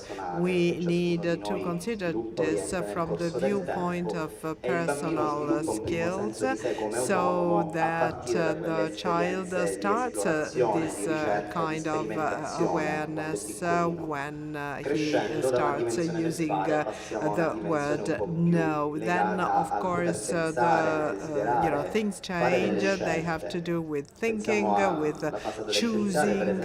It's typical of adolescence when the teenager is supposed to build up his or her own personal identity, possibly coping with some important themes for his or her development. When the boy or girl becomes an adult, then the choosing time comes about for the sake of some life choices. Now, a key aspect of all of that is the ability to recognize one's own wishes, which can be achieved insofar as the others allow us into into nurturing this wishing aspect. So insofar as I can wish for something for myself, then I'll be able to express my own decisions, even when they entail some either disapproval or some disappointment, maybe disappointment that may increase frustration. But this has to do with the process of objective responsibility that I mentioned before, and that is of paramount importance for us to become active, real protagonists of our own life. And to conclude, I'd like to say that autonomy does not mean a lack of needs. Actually, an adult autonomy means that one may recognize some needs requiring support. And the important aspect here is to integrate out of any conflicts possible dependence aspects that may go hand in hand with the self-determination. Thank you. Well, I believe that autonomy not going hand in hand with doing it all on one's own is one of the themes that emerges here. Apparently, this comes with time. There's an integration with needing the others' help. And in clinical terms, what about the psychological perspective for a DMD or a BMD boy or adult? Well, what we can say is that psychologically speaking, the point is not an absence of desire, but rather something, a desire that must be kept alive with time and in time, and one can do so by recognizing some specific stages in one's own development. So, of course, limits and limitations are an issue for BMD and DMD patients. They must always be reconsidered, and this often comes before the, obvious disease symptoms. Here it is the family that somehow anticipates the development of the disease, and in this way, I'm afraid they pave the way to a framework where this is an issue that is overestimated, whereas the resource issue is underestimated. So it's very very hard for a DMD or BMD patient to be, to feel like they can be asked about their own desire. Another problem arises from internalizing the other's look. So these are people who are very early exposed to overprotection. Third parties often decide for them, so they have a self-feeling, that they have the feeling that they are not highly competent, and therefore they ask others to choose for them. Another issue is more of an emotional nature. It's about the mixed feelings that come with the notion of autonomy. They may fear to lose their families or caregivers' protection. Sometimes they may even feel guilty for taking this off the hands of their caregivers or family, and of course they often feel like they may fail, thereby becoming a further burden on someone else's back. So we need to recognize all of that as early as possible. This is very important, of course, because it certainly helps us underline the issue of desire. The desire is there all right for these patients. They often think they are not supposed to feel any kinds of desire, but it is only silenced, if you wish. It doesn't simply vanish, in which case the other's look becomes of paramount importance, so that the other becomes, a protagonist in the process. So the question is, to what extent and how can such actually, multifaceted processes become positive? Well, actually, all these actors play a key role, even when the needs are remarkable indeed. So first of all, the person must be recognized as a competent person. For that, the family must engage in a complex work, thereby moving from a protection role to an accompaniment role, which means they are not supposed to choose for their son, who should be involved in any decisions regarding his clinical pathway to start with, but also his developmental pathway. So it also means to redefine the different roles within the family. When the boy becomes an adult, of course, his family must reconsider their responsibilities vis-à-vis their son, thereby allowing him to explore new possibilities. Maybe his choice, the son's choice, may not go hand in hand with the family's choice. So everything is,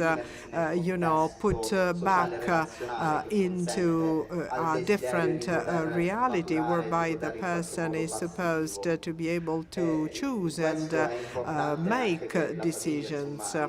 Within this framework, again, let me say that the families must reconsider their emotional roles too, in terms of, for example, the issue of separation that is often felt as a real betrayal, whereby it is only a transformation. Things change within the family's dynamics. And in this case, the role of caregivers is very important. Personal assistants play indeed a key role for BMD and DMD patients. Another key element is supporting the patients through their, for example, university choices. The person must be able to consider themselves as separated from their disability. So families can be truly supportive in helping the boy find a value in what they are within, school or university or work frameworks, so that the boy can actually, customize their, the different situations for their own sake. And then relationships with the peers. Well, this allows these patients to find a way to exchange their views and understand that the future is possible for them. So families and social contexts, well, this is again of paramount importance insofar as they stop wondering what can be done and start wondering who is this person, what are his desires, and how can I accompany him. Thank you. Thank you.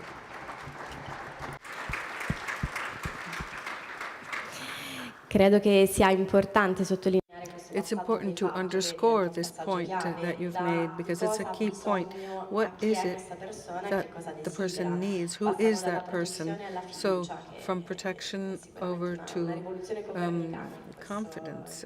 I think this is a Copernican revolution from this standpoint. And if we see that the person is someone with desires and competent, then we have to be consistent, because we cannot choose which parts of his life are legitimate and which parts aren't. And then what about public space when it comes to affectivity and sexuality? Well, as you've said, this is still a taboo. Maybe this is no longer the same taboo as before. However, we must consider affectivity and sexuality, because there are elements that are part and parcel of an adult person. So if we do without them, we will confine the person to just, a caregiving approach. Of course, this will not only go hand in hand with a bodily experience, but rather with all those aspects that lead to relationships, to the need for belonging, and so on and so forth, which is key, of course, to the life of each one of us. However, sometimes different biases, even internalized biases by the patients themselves, might lead to considering themselves as not desirable and therefore not entitled to choose a given relationship, which is an effective, a remarkable affective issue. Therefore, affectivity and sexuality should be considered within the framework of an unprejudiced framework. Parent Project has been working into this for quite some time already. We've been talking about this within our conferences for many years now, and different groups have been set up by Vittorio, Marida. Well, the idea is to help these patients give a meaning to this aspect of their life. Also, hopefully engaging in exchanges of views with other people that may actually provide them with a different view. So affectivity and sexuality should be the topic of many more debates and discussions, even within families. Parents should be involved. We should really have to hopefully involve parents in somehow different working groups, since problems may differ, of course, there. So this is an issue that, once again, is a key one, whereby disabled people should be considered as desiring subjects that can enter relationships and use their intimacy. Thank you very much. Talking about affectivity and the sexuality actually means, coming out of a merely caregiving, a mere caregiving approach. Now, let us now move one step forward. Let me therefore ask Vittorio to take the floor about what can be done in order to allow BMD and DMD patients take an active role in choosing about their life. Allora, prima di rispondere un attimino a questa domanda, io devo spiegare che Well, I can say that regions and cities work in different ways. I come from Milano, up in Lombardy, so I will say something and then try to extend it to cover all of Italy. But of course, these independent life projects should be drawn up, basically, all over the country. When you design an independent life project, you begin with a desire, which is something which is short-lived maybe. In Lombardy, LEDA is trying to support these independent life projects, starting from this spark, this flame, which is what we all have. It is the drive that encourages us to be independent and autonomous. As we were saying yesterday, an autonomous life, we use this term. When we use this term, we run the risk of bumping into a more general idea, which is that the people have to leave home and go and live somewhere else. That doesn't mean that's not necessarily true, because you can be autonomous and independent within your family. I mean, here in Italy, most people stay at home with their parents up until the age of 30, so you can easily be independent even if you're still living at home with your parents. In any case, we have a well-defined process, path, which starts with an assessment phase, preliminary analysis. So in a multidisciplinary team, and this is a disclaimer, I'm an educator, and this work is done by social workers. We know that social workers at times run into difficulties in their municipalities. Unfortunately, they are discriminated against, and there are some services in Lombardy, for example, and in other regions. There are cooperatives or consortia that try to support these co-projects, as it were, these joint projects, and they work with the people in order to investigate, to raise awareness as to one's own desires and needs. As Giuseppe was saying, they don't necessarily coincide with the desires and expectations of parents. I mean, this can happen. So this is where some crises can occur. There's a bit of confrontation, as it were, between parents and the person concerned. So we need this analysis of desires and needs, and I can't say that one meeting is enough to make the assessment. Multiple meetings might be necessary. Okay, what you're suggesting is that the life belongs to that person, not to the services supporting him. So they have to listen to the requests. Not everyone has the same desires, so it is important to listen very carefully to what they are. And of course, I can guide you. I can help you to translate your desire into words and then help you to understand what kind of support you might receive. So, a more concrete approach now. What does it mean to design an independent life project which is person-centered and not service-centered? In concrete terms, we begin with an instrument, a tool, which we often underestimate. And I know that there have been parallel sessions on language, for example. Language is key, is fundamental. I'm saying this because starting in 2020, they changed the code of ethics for social workers. So no longer use the word user, but they use person. Why am I specifying this? Because there's a different approach, a different view, as it were. A person in a team can become his own coordinator, and mistakes can be made. We all fall down, we all get up again, we understand what mistakes we've made, and we move on. We have legislative decrees, we have regional laws that try to discipline, to regulate these projects. So we can start with the assessment, as I said earlier, and after that phase, the social workers, together with a multidisciplinary team, draw up a life project, and the social workers have a role to play. They have to determine a budget.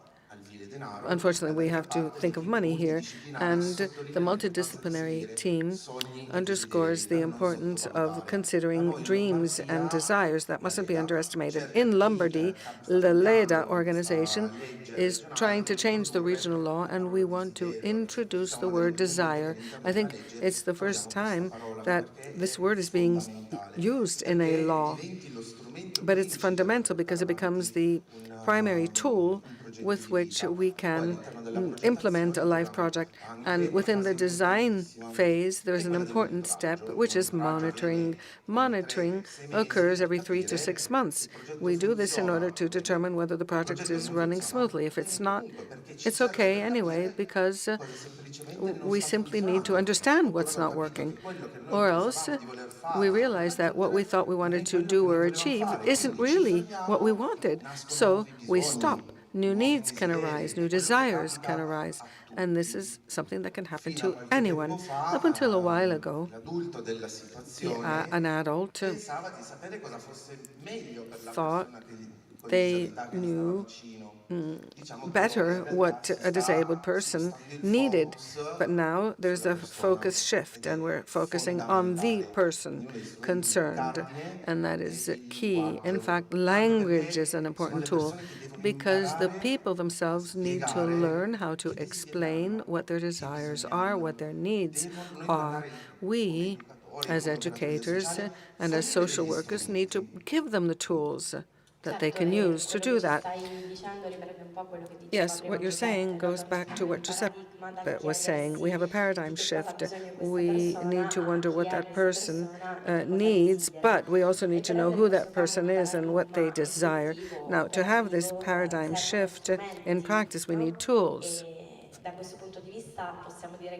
So, self-determination is not an intention, it's a competence, and it needs to be trained over time.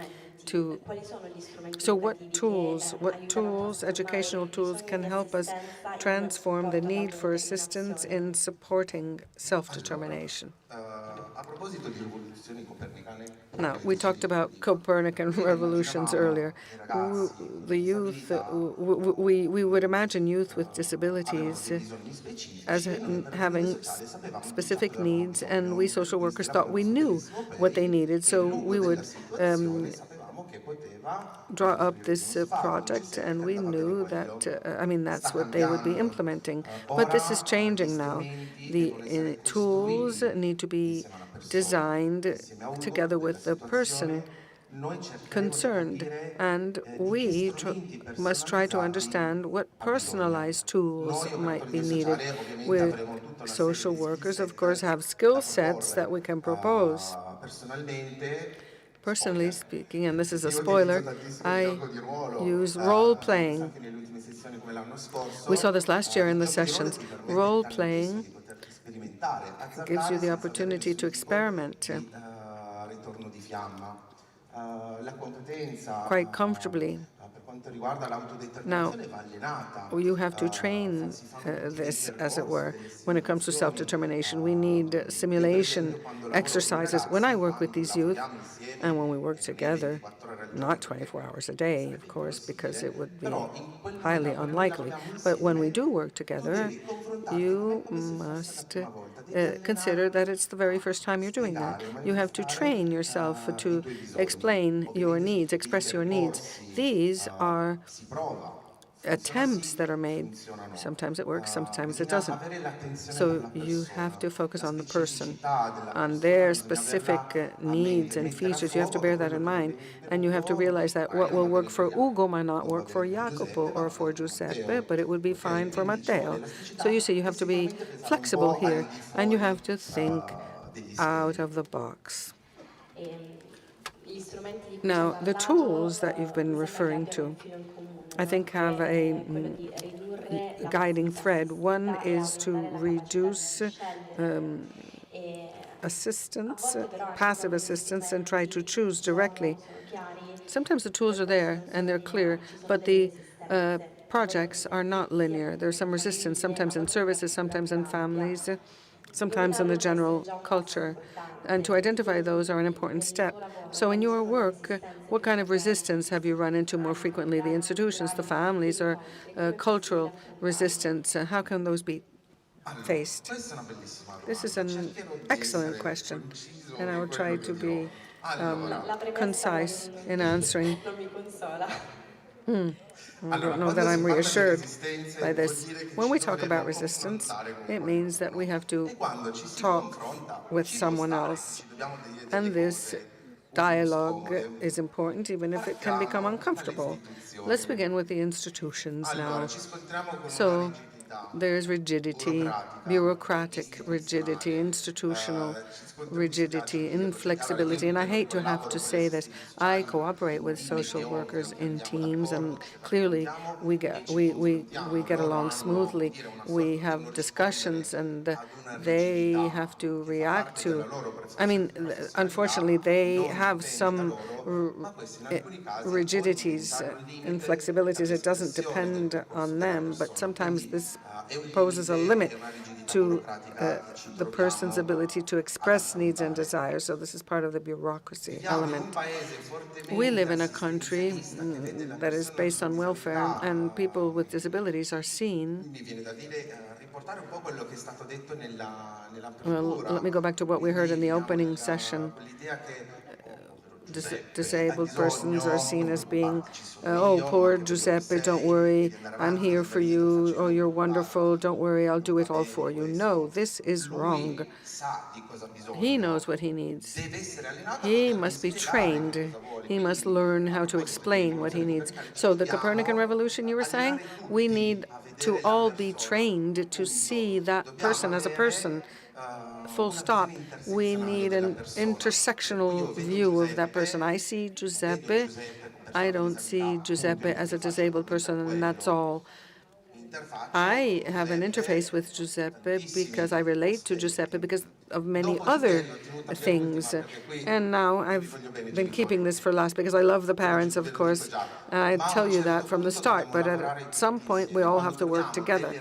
When there is resistance within the families, okay, I understand that. I see that. And I see that we need to cooperate with mothers, and I understand that we need to cooperate with the parents. We were talking about hyper-protection with Giuseppe earlier. They're overly protective, but we need to make sure that these youngsters, boys and girls, can make their own experience, have their own experiences. But you're not doing this on your own. We have a network. You have to learn how to use that network. It's like a plant that you need to care for. You need to nurture it, help it grow. There are professionals all over who can support you in times of difficulty. We must all change together. But even these moments in which we come together and engage in a dialogue help us understand that we're not alone. And peer education is so very important. Peer education. I mean, what a parent feels might be felt by another parent. I've found some tools, and let me tell you about the ones that have worked for me, and I can share them with you. Maybe they'll work for you too. And this is what you do in these peer groups. So this is what they do in the affectivity and sexuality group as well. This has been very helpful because now we're going to ask Giuseppe to tell us about his experience. And I think that this is a part of peer education tool because it is important to listen to others, to hear what their experience has been. It might inspire someone else. It doesn't mean that we have to emulate. We don't have to copy exactly what someone else has done, but it means that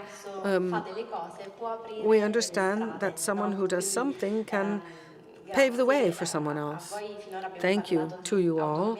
We've been speaking about autonomy from a theoretical standpoint for now, but now let's be more concrete, down to earth. Let us ask Giuseppe what it means, what autonomy means to him in his daily experience. Before actually telling you about my own experience, I'd like to start by saying something about the meaning of autonomy.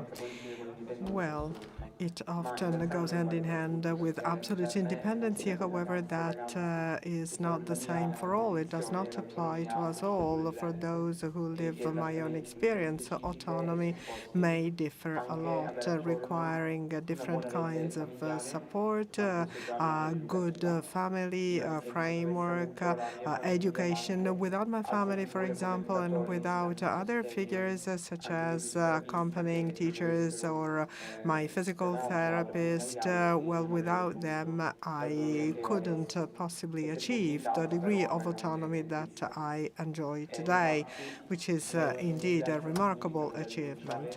So that does not indeed, the disability does not entail giving up one's own life project. So for us, autonomy entails going to university and envisaging a future further to graduation, hopefully finding a job that may respond to my skills. And it also entails public life participation. I wish to express my opinions, to engage in exchanges of views on politics, for example. Now, my experience is of particularly key relevance within the university. I have enjoyed, I have benefited from the orientation approach that was embraced by my school teachers. Well, of course, logistical problems seemed to make that kind of experience for me quite, far-fetched. I was supposed to take trains, and at that time, trains were not actually were not adjusted, if you wish, to the needs of people like me. But then something that seemed to be impossible to be achieved started to be so. So I could take trains, although with some difficulties, of course, because of, possibly unexpected, for example, train timetables. This may often be the case, I'm afraid, but I have never lost my, inner strength. So I went to university. I have, sat for some examinations, and this has certainly made me more self-confident.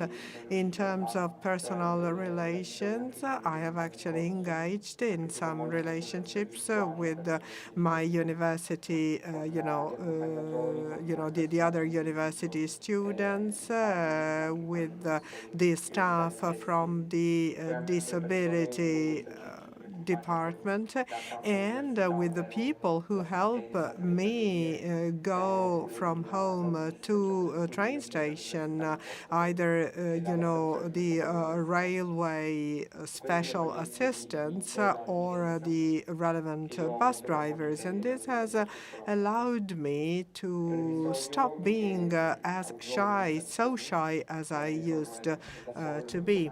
One episode in particular, I was supposed to use the lift once. I was on my own. I just couldn't, and I felt ashamed. I didn't want to ask for anybody's help, but then I decided I should overcome that shame and asked for help, and that helped me a lot. This may seem trivial to you, but it certainly helped me overcome my fear of relationship with other people, especially when it comes to asking for help. help. I am still that shy sometimes, but not that much anymore.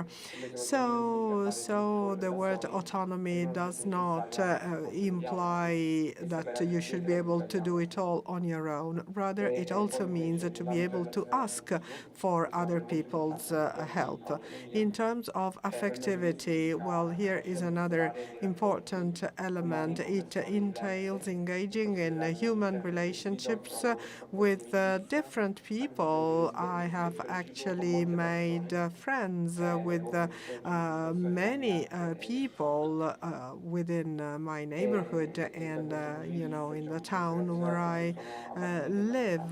And I feel like I'm quite autonomous now in terms of affectivity. I have even had a love relationship once.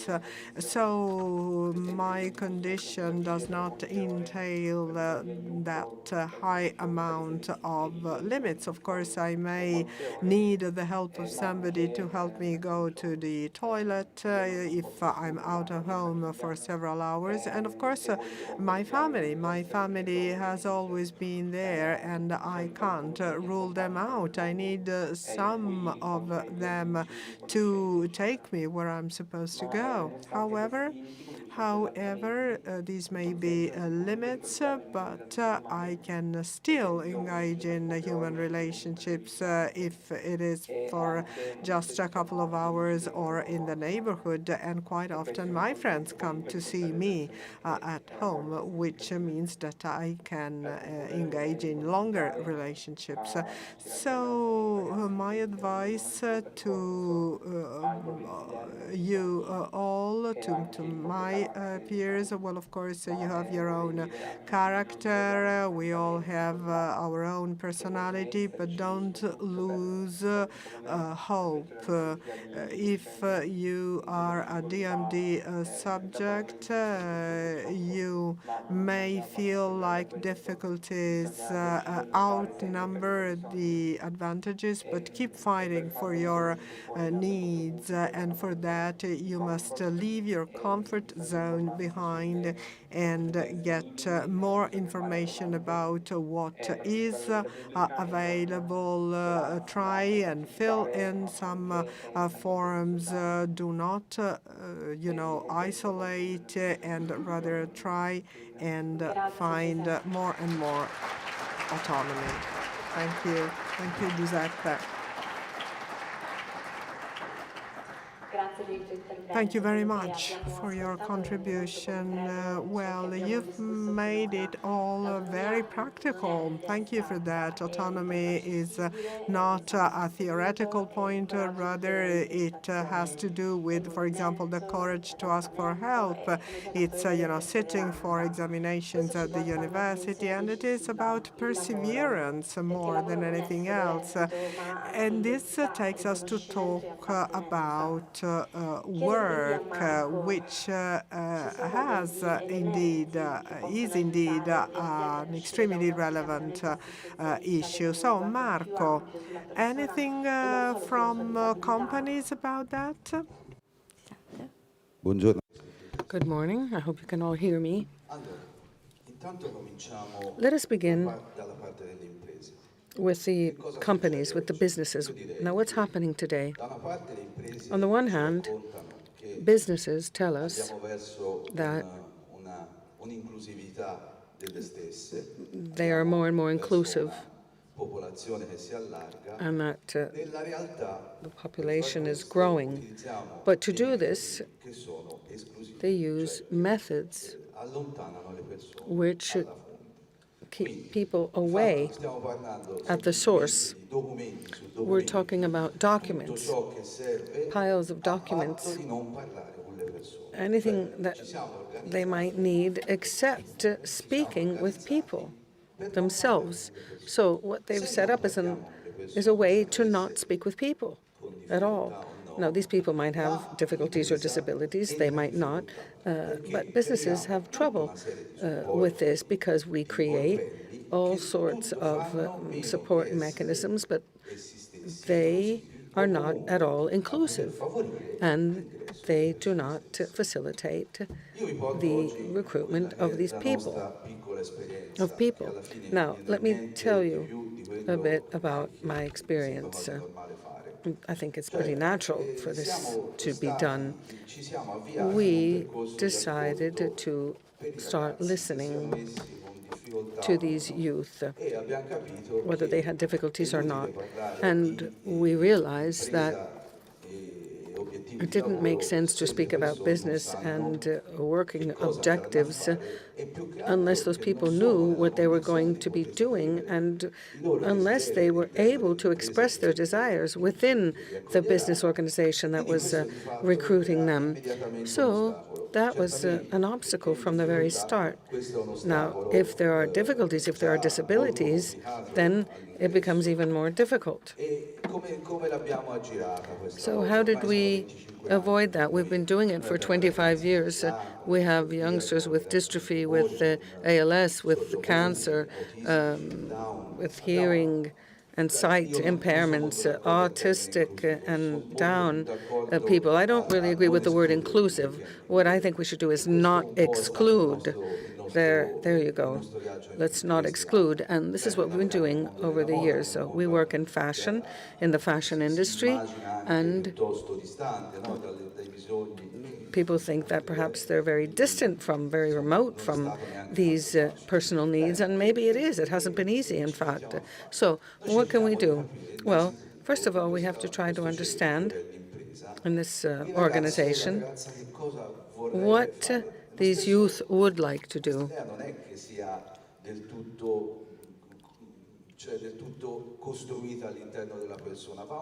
But people don't necessarily know this from the start. You have to help them to build up this understanding. Let me give you some examples.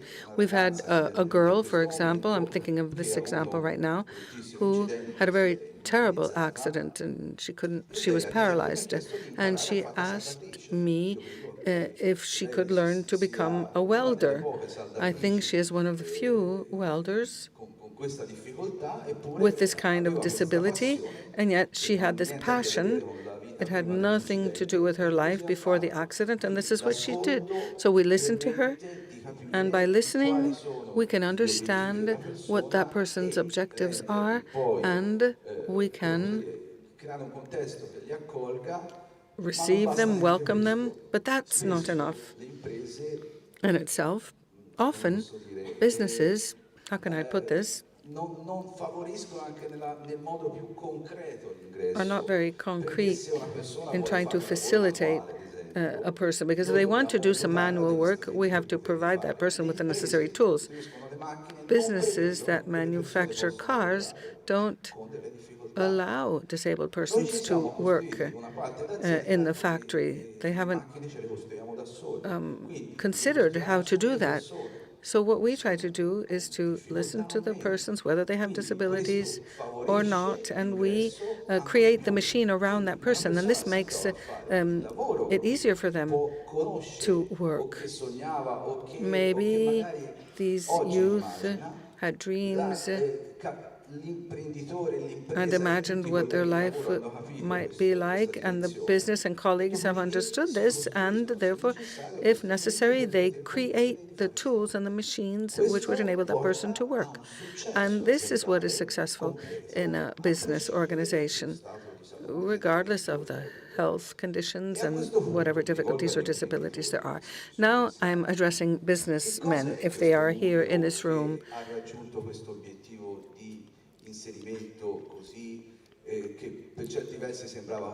So it seemed to be very difficult to include these people, and yet it is possible now to teach how to do this, to teach others. Maybe I've already told others about this experience. Let me tell you now. We have 3 young disabled girls who've chosen to work in our municipality as teachers on how to take down architectural barriers. So they offer their services to schools, train stations, and public spaces, basically, and services to tell people that we are working hard to take down architectural barriers. And by doing this, we've discovered that there are so many problems out there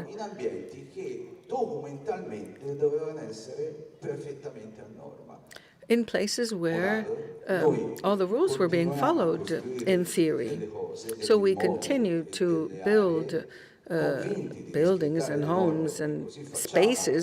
We think we are going by the book, but we realize that what we are building does not fully comply with the needs of people simply because we didn't consult with those people. We didn't talk to them first. So our young girls discover, if they enter a bathroom in an elementary school building, that the mirror will not work if somebody's sitting in a wheelchair. They'll just see the top of their head. So this is an elementary school, so the girls are small, and this little girl would have to have someone help her to be able to look at herself in the mirror. So the technicians, the engineers of the municipality took note of that, and we came up with a beautiful project, and everybody is basically on the same page here, because we have people who are paid to take down architectural barriers, and we have people who are paid to keep building them, you see. So this is a catch-22. Now, what can a business do if there's an internal population with many difficulties, but which works somehow? I mean, we prepare fashion shows and things that are very complex, and we've never had a case, never had a project that wasn't successful, an inclusion project. So maybe we can meet outside if there are any business owners here, and we can try to offer the youngsters who are present some ideas. Maybe we can tell them whether something can be done starting now. Maybe they can be included in a work environment if they feel like beginning this project. If so, then I'm glad I came from Florence. Let's be clear. If we can actually recruit someone, raise your hand if you feel like doing this. I think this might be a wonderful opportunity for that to happen. Thank you so much, Marco, for your contribution. Speriamo che chi ha ascoltato insomma. Well, hopefully listeners, whether they are boys or entrepreneurs, will get in touch with you after the coffee break so that you may go deeper into these topics that are indeed of key relevance to the topic of today. Would anybody like to take the floor to share their remarks, thoughts, or maybe questions? Anybody from the floor? Ok. Quindi, well, that does not seem to be the case.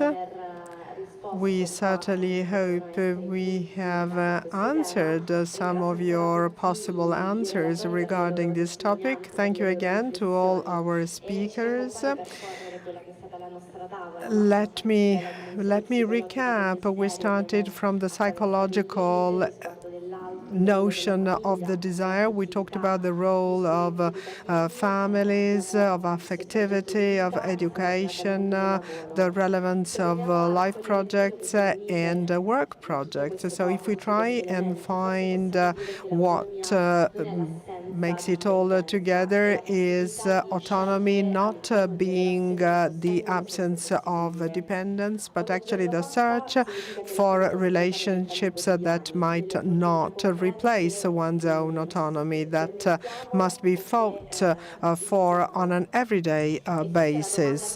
And maybe the take-home message, which is basically a take-home question, should be the following: in our families, in our work frameworks, are we widening the choosing room or what? Because autonomy is really what truly counts. Thank you very much. Thank you all.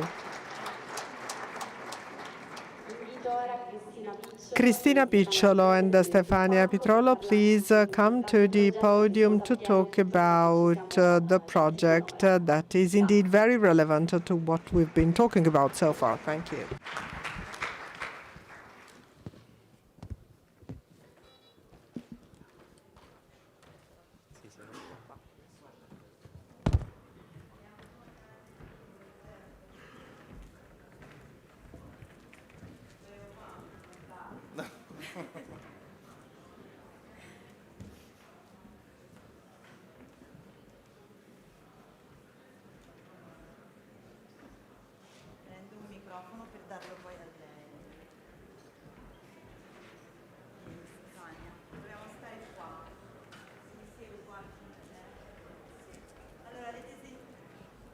Vado? Ok.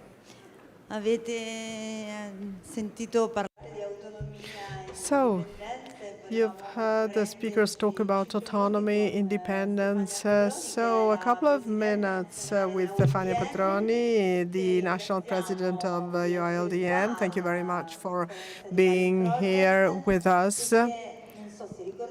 You might remember that last year, when we opened our conference, we said we would be involved in, a project with them, which was actually the case later on, because we've envisaged a platform where there's a sort of a demand and a supply approach for assistants who have really a lot to do with the notion of autonomy. So here you see on the screen the portal that you can register to. But I'd like Stefania to tell us more about the importance of this project and the need for actually registration. So Stefania, thank you again. Thank you. Thank you.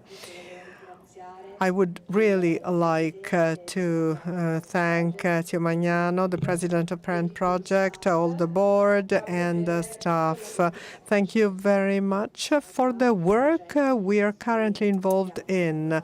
Together, we've working at several projects, and I believe this is of key relevance because your community and our community seem to share, the same needs. Therefore, we need to engage in a sort of a network all around such needs, whereby to envisage robust projects like this one. Otherwise, of course, we basically cooperate in harmony, and I wish to thank you all for that. So let me tell you about this project. Well, this is a long-standing project. We started considering together the need for envisaging an independent life project, which was the topic of the previous contributions. Anyway, that implied the following.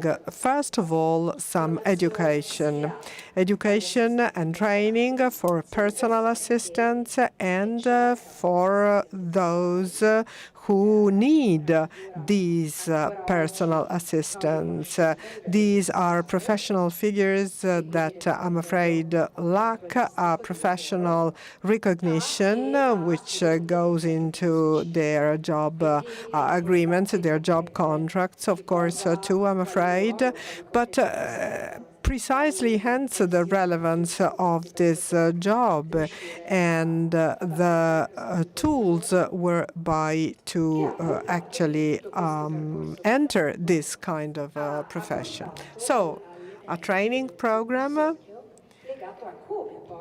that has led to coming up with a better idea of personal assistants and how to find them, because we often ask agencies for that. But these are quite, niche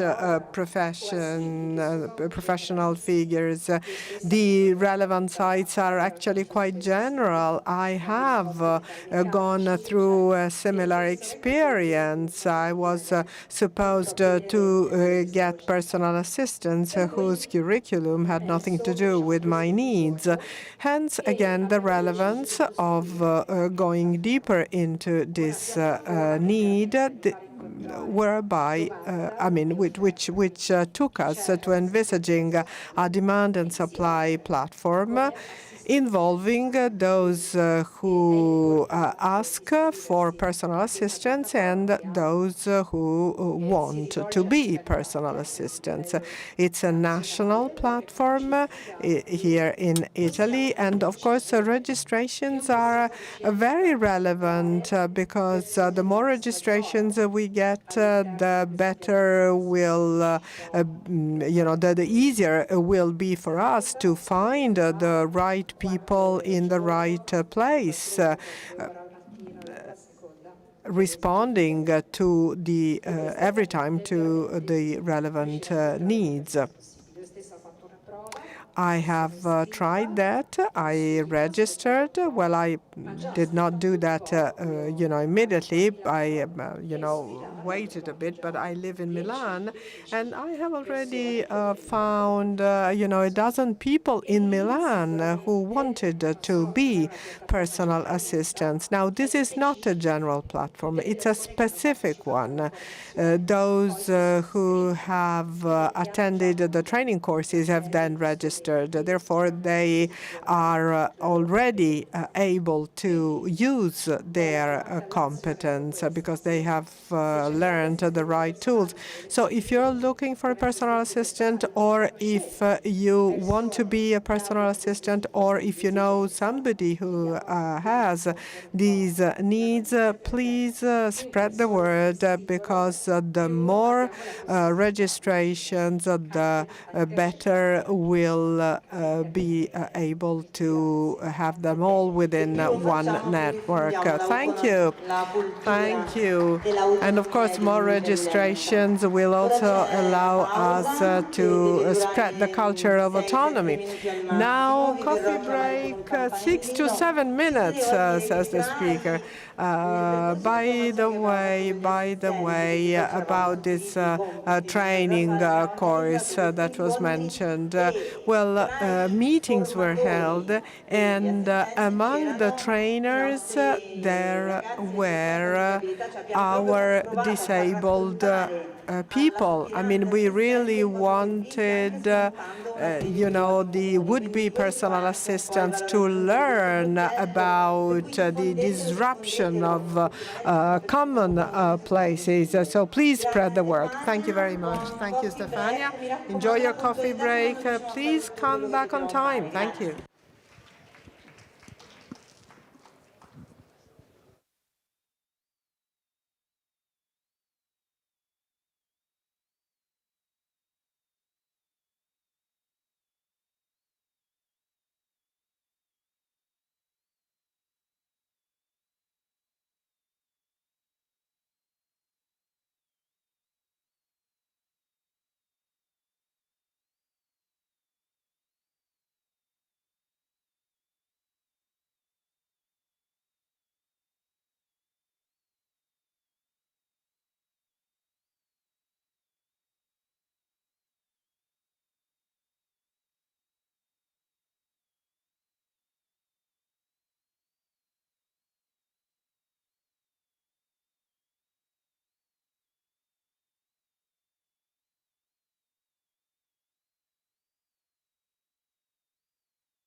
Vi chiediamo per favore di accomodarvi, di entrare in sala e accomodarvi perché dobbiamo iniziare Abbiamo ancora Please take your seats. There are still 2 more sessions before lunch, so the later we start, the later we'll have lunch.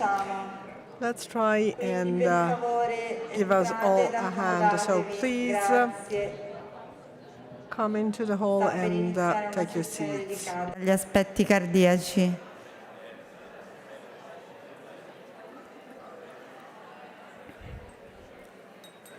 Faccio qua col campanello.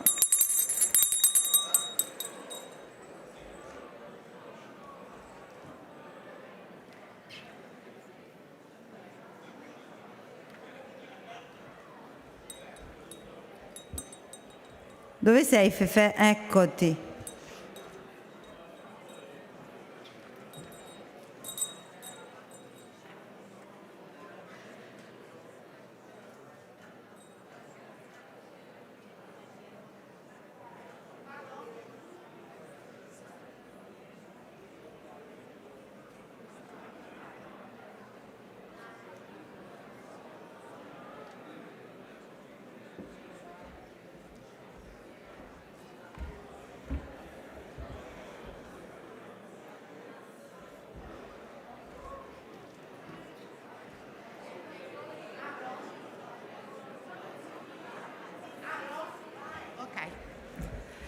Allora, buongiorno a tutti. Good morning again. Welcome back.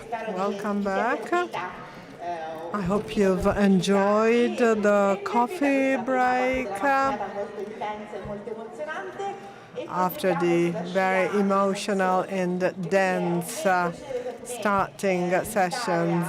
So it is now my pleasure to ask Francesco Marinelli and then Pia Calore from Padua and the pediatrician from the Bambino Gesù Hospital in Rome to come to the podium, Dr. Adorisio. So let me recall at this stage that there's a room, the Asparago one, where a BMD workshop is taking place. Well, good news here. This is about the first international BMD conference that will be organized for the first time ever. You know that we've gone very far in these past few years with the BMD people, including the drafting of the guidelines for BMD that can now be found in several languages. It's really been a great achievement that we also owe to several clinicians in the hall. So now we seem to be moving even further with the conference to be held in Milan on October the 10th and the 11th.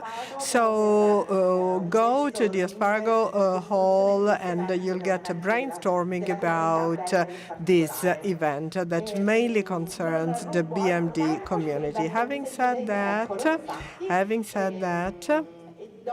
we can move on to our further session that has to do with a meeting held last April that was organized with the U.S. Parent Project that we've worked with for many years now, with some 140 experts from all over the world who met to talk about the heart management of our boys. Well, this is a kind of a condition that was not that has not been seen until these very last years. So we still wonder what we are to do, what we need to improve, and what we need to learn, because that is precisely what it is all about and what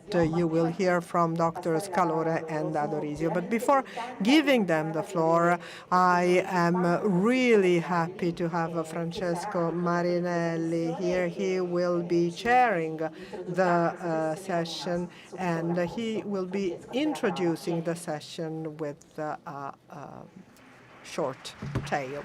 You have the floor.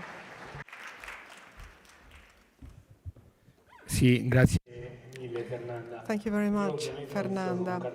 Well, of course, I'm not a cardiologist, obviously enough, like the doctors here, but I believe the sense behind this conference and our association as a whole is to allow also non-experts to participate. I am a sibling. I was and am a sibling, and my story goes with a red thread, as in a famous Italian song with Dr. Aldorisio. I am the brother of Saverio, a DMD boy who in 2010 underwent a ventricular device surgery for the first time worldwide on a DMD boy. That happened a few years ago, as I said. It was quite an innovative surgical approach. And I'm very happy indeed to be here today for the second time in a row, because my last memories with Saverio basically revolve around a list of quite, cold data about Saverio's condition. But thanks to this conference and the eyes of so many people in this room, I managed to understand that DMD is not only about data, about, scores, worsening, improvements, but it's all about, also all about daily life, about siblings basically accompanying their loved ones with their hands on the back seat of a wheelchair. So my story, Saverio's story, and Dr. Aldorisio's story are intertwined, and actually they got intertwined again in the month of September 2010. Well, Saverio's Saverio's condition worsened very fast, I'm afraid. However, it has allowed us also to go through some real turning points. So at that time with Dr. Aldorisio, we really went through the moment, seized the moment, as we know the phrase we are familiar with. Indeed, Saverio seemed to go under an irreversible time in September 2010. There were zero hopes, basically. But Dr. Aldorisio, who had just delivered a baby, who came back to the hospital, met my parents, basically, because I was quite young at that time. Maybe it was, in a neutral part of the hospital, possibly a corridor, and it took her a moment. Again, let me stress this word, a moment. It took her a moment not to give up and provide Saverio with some life expectancy, which was unthinkable at that time. And that was the precise time, the tiny moment when Saverio's life changed, because simply enough, life came back. So Saverio met Dr. Aldorisio at that time. A few weeks went by. The doctor, with Professor Amodeo and his staff, took the decision about this special surgery that I mentioned before. And during those weeks, we had many moments of fear, of emotion, of anxiety, but moments of life life. Without that meeting, we would have never had those moments. And then on September the 30th, the operation was carried out, and we also got some moments of joy at last. And since that day, Saverio has lived for 4 more years, not an annex, with an asterisk whenever that you use when you forget something, you forget to write something in a note. But that was really a list of moments full of life that, of course, we went through together with the doctor and with the many problems. Of course, DMD stayed. DMD was still there, I'm afraid. But without that moment when we met Dr. Aldorisio, we would have never had those 4 more years. So I'm really happy to be here today with Dr. Aldorisio and the other doctor I've just met, because I believe the real sense of this conference is this. After 12 years since Saverio's death, I am here to say that emotions, ties must stay. They do stay, even beyond time, beyond what happens in life. And I'm sure that what we'll hear from the experts will be very innovative for the sake of our DMD patients' life quality. But the moments in terms of emotions, of life, of personal relationships, well, those moments today in 2026 are still at the basis of our relationship with doctors, with families, even to, look ahead and hoping in what the future, may have in store for us.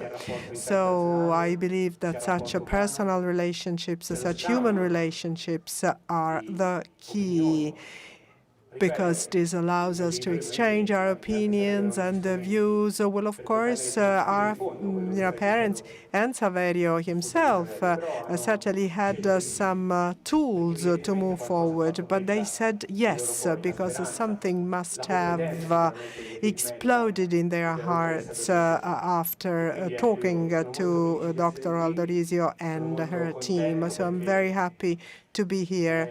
I'm very happy indeed, because, of course, those were, only 4 years after surgery, but those were years of real life, not a life with an asterisk, if you wish. And I'm also sure that DMD patients' life, unfortunately, has no room for too much thinking, whereby life becomes, dim, opaque. Well, actually, this is also one of the reasons behind my being here. So thank you again. And now we are going to listen to our experts. Thank you.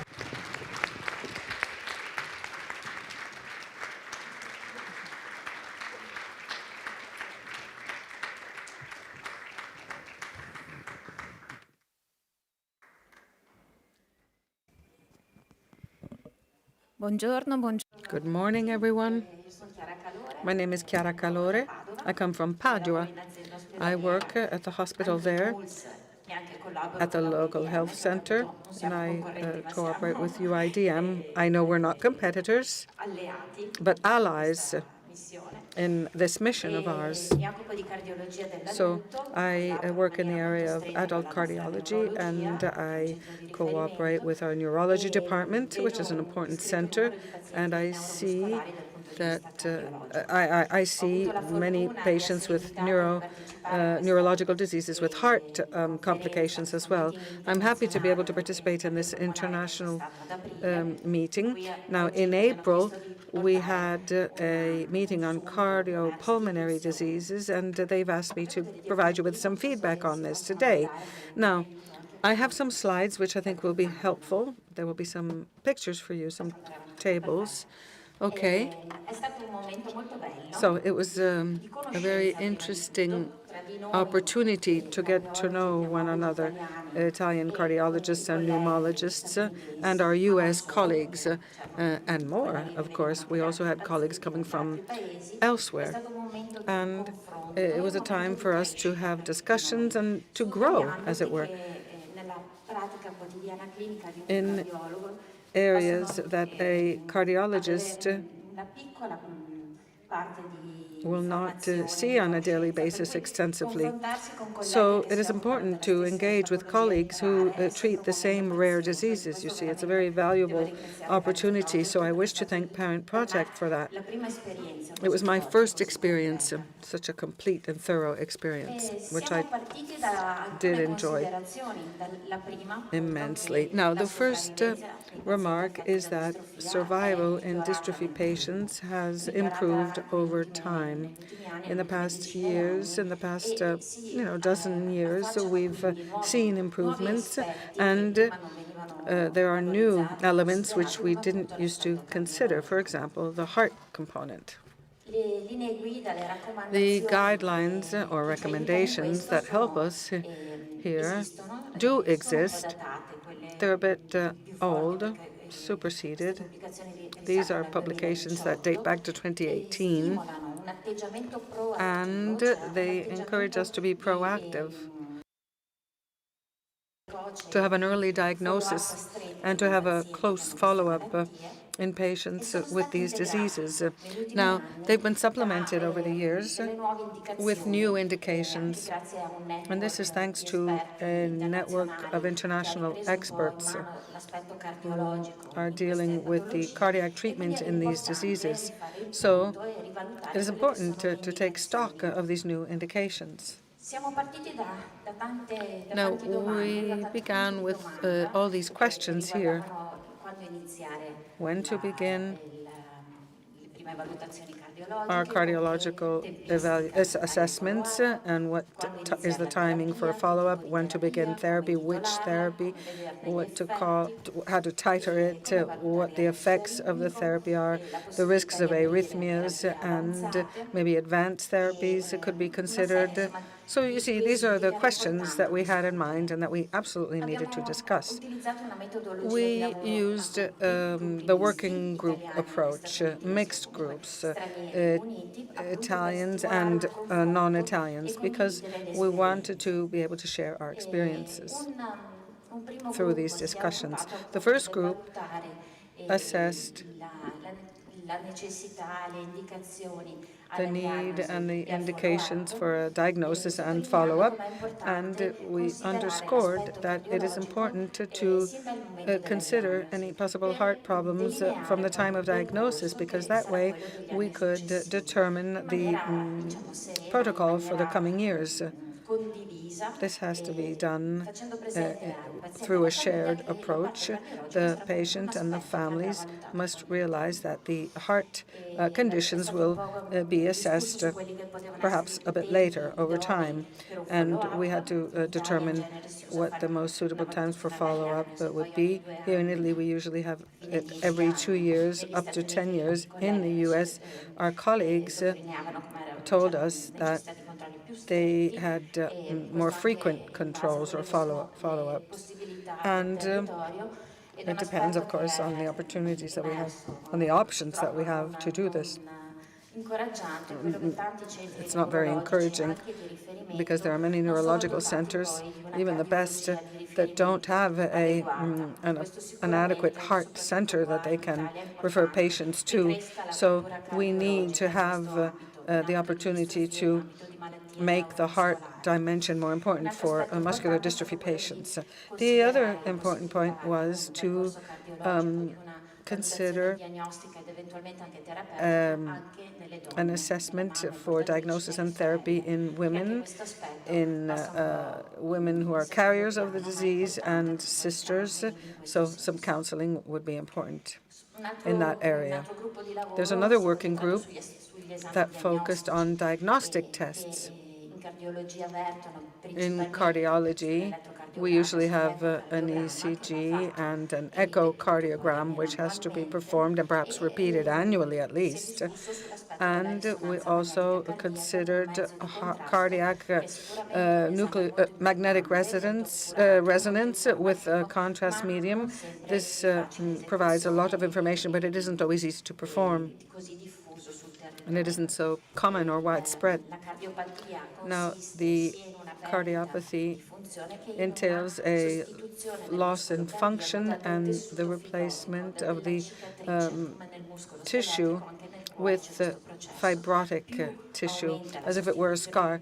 The more we see this scarred tissue, the more the failure will evolve, and this might result in arrhythmias, and we can only see this with magnetic resonance to determine the progression of the disease. Now, we know that there are some advantages, and that is that it is a thorough and accurate test, and if the echocardiographic window is not good, because often there is decubitus and there are thoracic issues, and it doesn't help us in getting good results with the echocardiogram.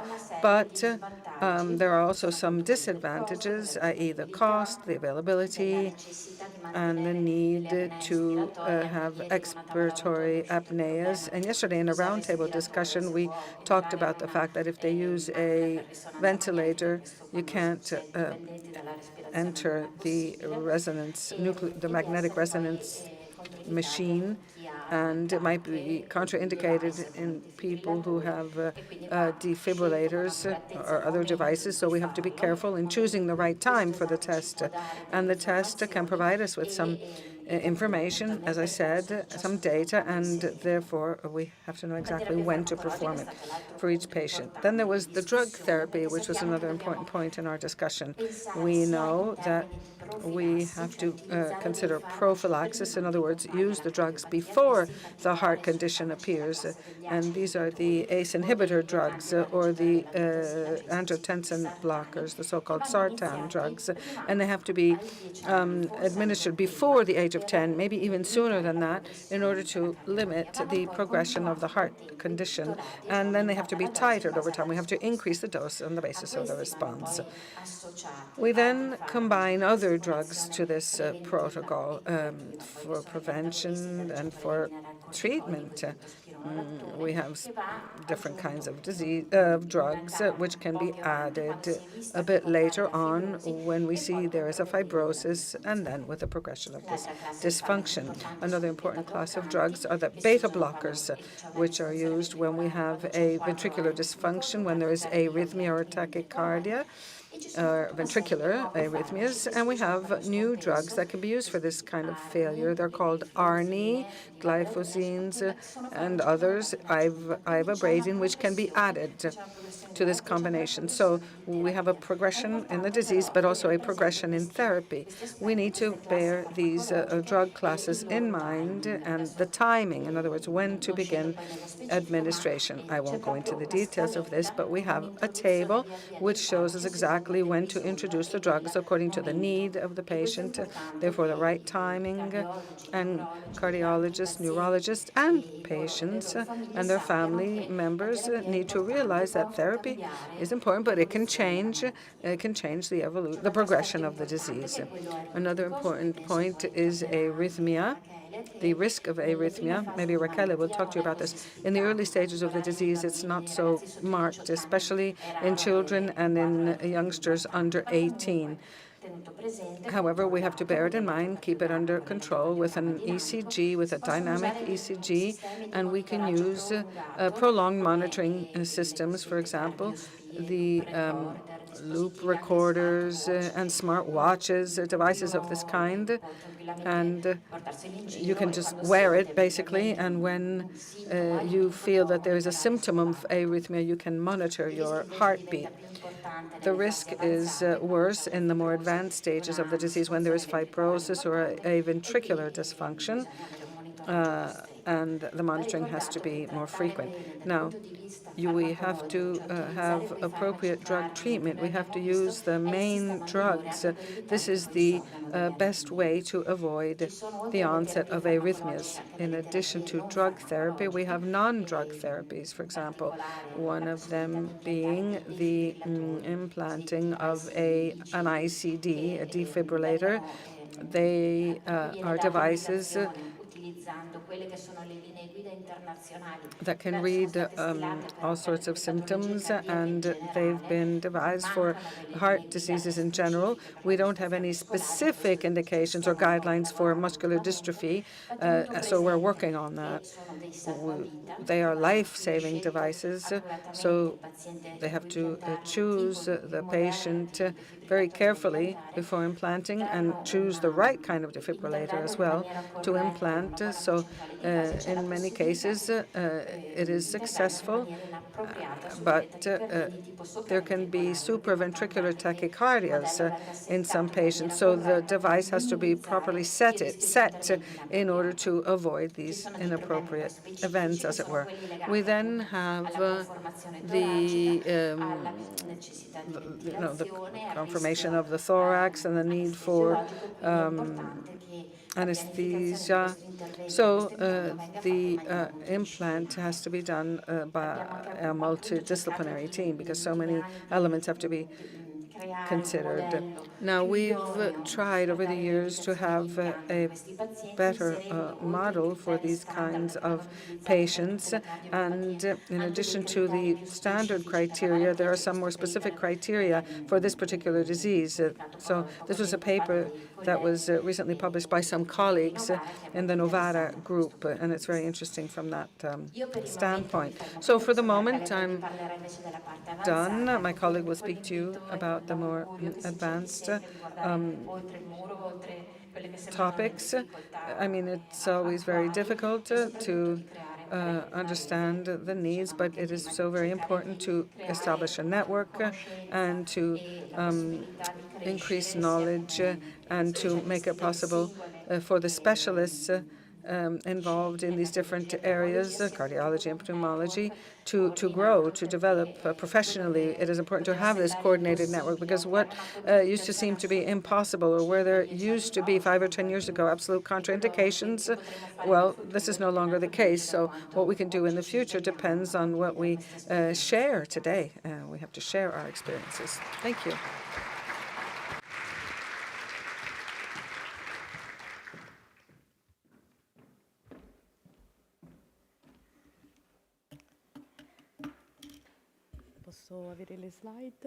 May I have the slides, please? Good morning, everyone. My name is Raquel Odorizio. I'm a cardiologist at the Bambino Gesù Hospital.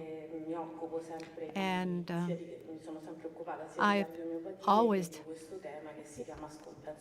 dealt with cardiomyopathies and heart disease, which is very important. And it's actually based prevalently on a prevention strategy. Today, however, my topic is not going to speak about the prevention aspect because that was already described or touched on by my colleagues previously. Instead, I think we need to talk about something that is pretty much a cutting edge when talking about heart disease and muscular dystrophy. I'd like to begin by thanking Parent Project for the great effort that they have made to organize a cardiological meeting in Italy. That was a great effort on their part. Because actually, we always look to the U.S. as the most advanced country when it comes to medical research, especially cardiovascular medicine and practice. But the U.S.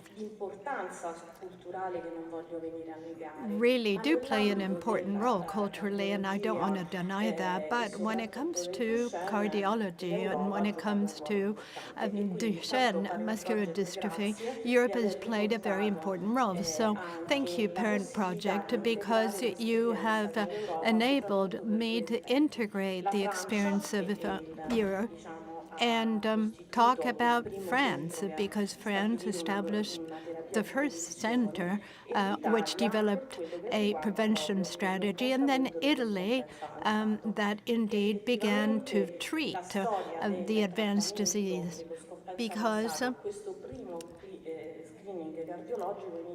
the first screening, cardiological screening, began with the story of Saverio. This is not just a story of hope, as Francesco told us, but I think that prevalently it speaks to courage. And this is something that really we all were affected by or felt involved in. We all felt challenged to have courage. Saverio, first and foremost, had the courage to face the surgery, but the surgeon too, Dr. Amodeo, was very brave because he decided to implant for the very first time an artificial heart in a young man in a very unique context, because normally artificial hearts are implanted and they're the first step to heart transplantation that happens later. So not only was this the first case of an implant or implantation of an artificial heart in a DMD patient, but especially what we tried to do was to try to develop a longer life expectancy, and not quite knowing where we were going. We didn't know, and neither did his family. So behind all this, there was an amazing joint effort. So I think this is a great example of courage that ought to guide us. So it is hope that feeds this courage.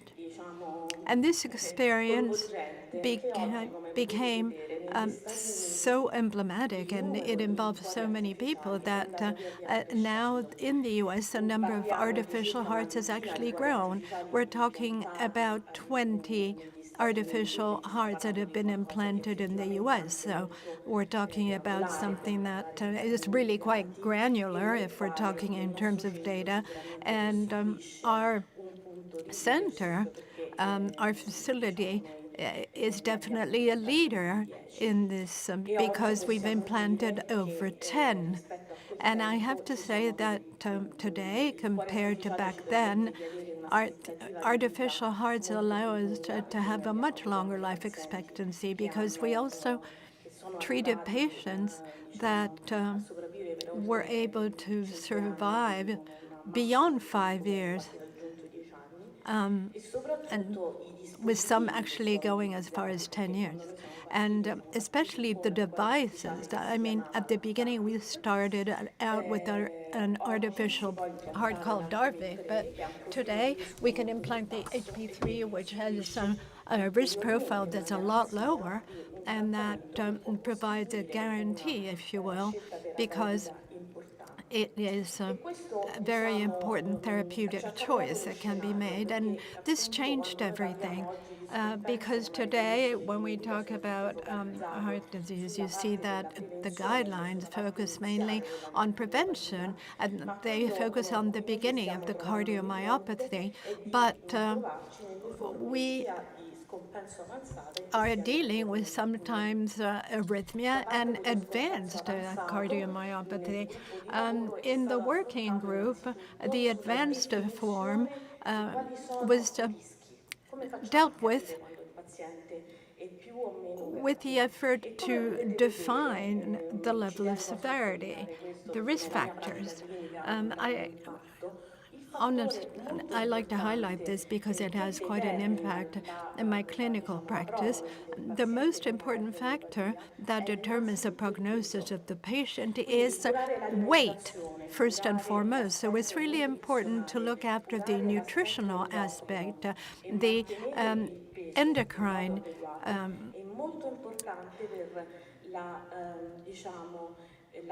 profile of the patient that's extremely important to make sure that the cardiomyopathy doesn't progress to more advanced stages. The working group that I was referring to used a score which provides for the use of biomarkers like NTP and interaction with the respiratory tract or aspect. And so we believe that it's really important to work together and not only focus on the heart or on the respiratory tract, because the heart and the lungs work together. The other very important aspect that's being discussed widely today is the possibility of selecting certain patients and for heart transplantation. This means the replacement of the heart. Usually, this was precluded to patients with DMD. Instead, today, things have changed, and it is believed that there are patients that could be candidates, that could be eligible for a heart transplant. Last month, in California, at Stanford, the group reported a first case in which not only did they use an artificial heart that they implanted, but they actually went on to transplant the heart. And this is because it was observed that there is a great improvement in the general prognosis of muscular dystrophy cases, thanks to all of the other scientific progress that's been made. But especially a lot of work is being done to determine how this therapeutic strategy can be guaranteed and can be beneficial to patients with DMD. Now, obviously, this requires an expert group that has multidisciplinary knowledge in this field. Now, another important aspect to look at is the complications due to arrhythmia. DMD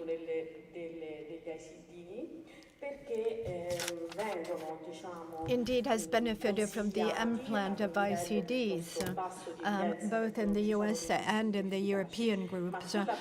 There aren't studies of efficacy, but there is a possibility of proceeding with an implant of defibrillators. The Europeans are a little bit more restrictive when it comes to this than the Americans, whereas in our group, partly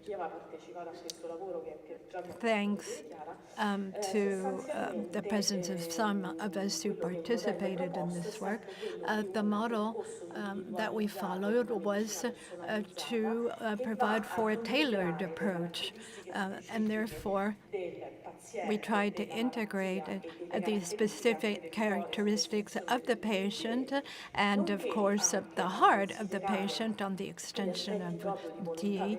And we also considered the will of the patient, and then thought about whether or not it would make sense to go ahead with an implant or the defibrillator being implanted. This is a strategy which is not the strategy, the number one strategy, but it's an addition, an optimization of the already existing strategy. So the drug therapy that Chiara mentioned earlier becomes crucial because it is the one element that makes it possible to guarantee more advanced strategies at the right time, and that make it possible to significantly extend survival rates. Let me just conclude by mentioning another aspect, which is the multidisciplinary approach. Never as before has this made sense in medical practice in general, but especially in our field. It's really important to have an exchange with different professionals like intensive care specialists or colleagues who are radiologists. Only this way is it possible to come up with the winning strategy for our patients. Thank you.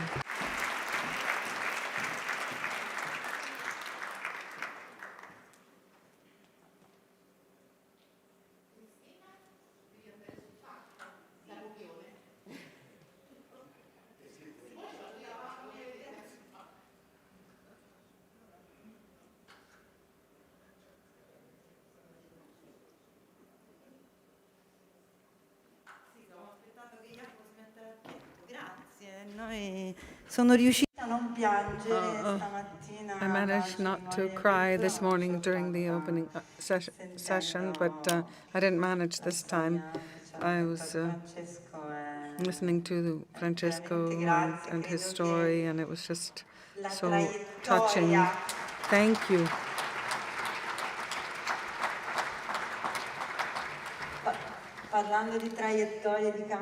We're speaking of trajectories of change. I mean, this is indeed a major trajectory, and it helps us understand the deeper meaning underlying the value of bonds and ties, and when we meet, and these are life-changing events, world-changing events. So thank you very much indeed. We are now going to deal with another subject which isn't as powerful emotionally speaking, but it is nonetheless very powerful because it has to do with how we can support the work that we perform. So stay with us until the lunch break. We'll be telling you two important stories about two important events. And again, I wish to thank Chiara and Rachele. I mean, even the physicians, I call them by name. We've become friends, Rachele, Francesco, Chiara. Thank you very much for this excellent, very interesting discussion.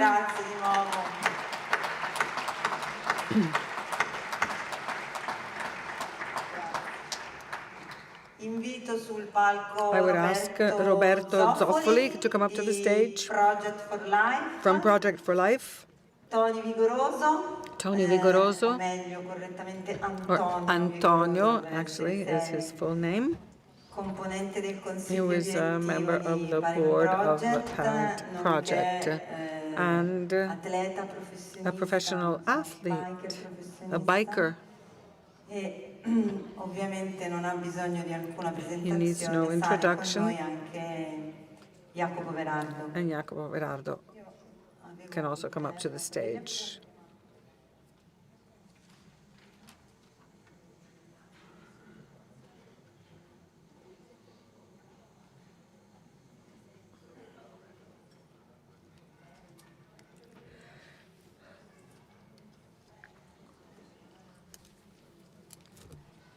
Poverina, quando si è commossa.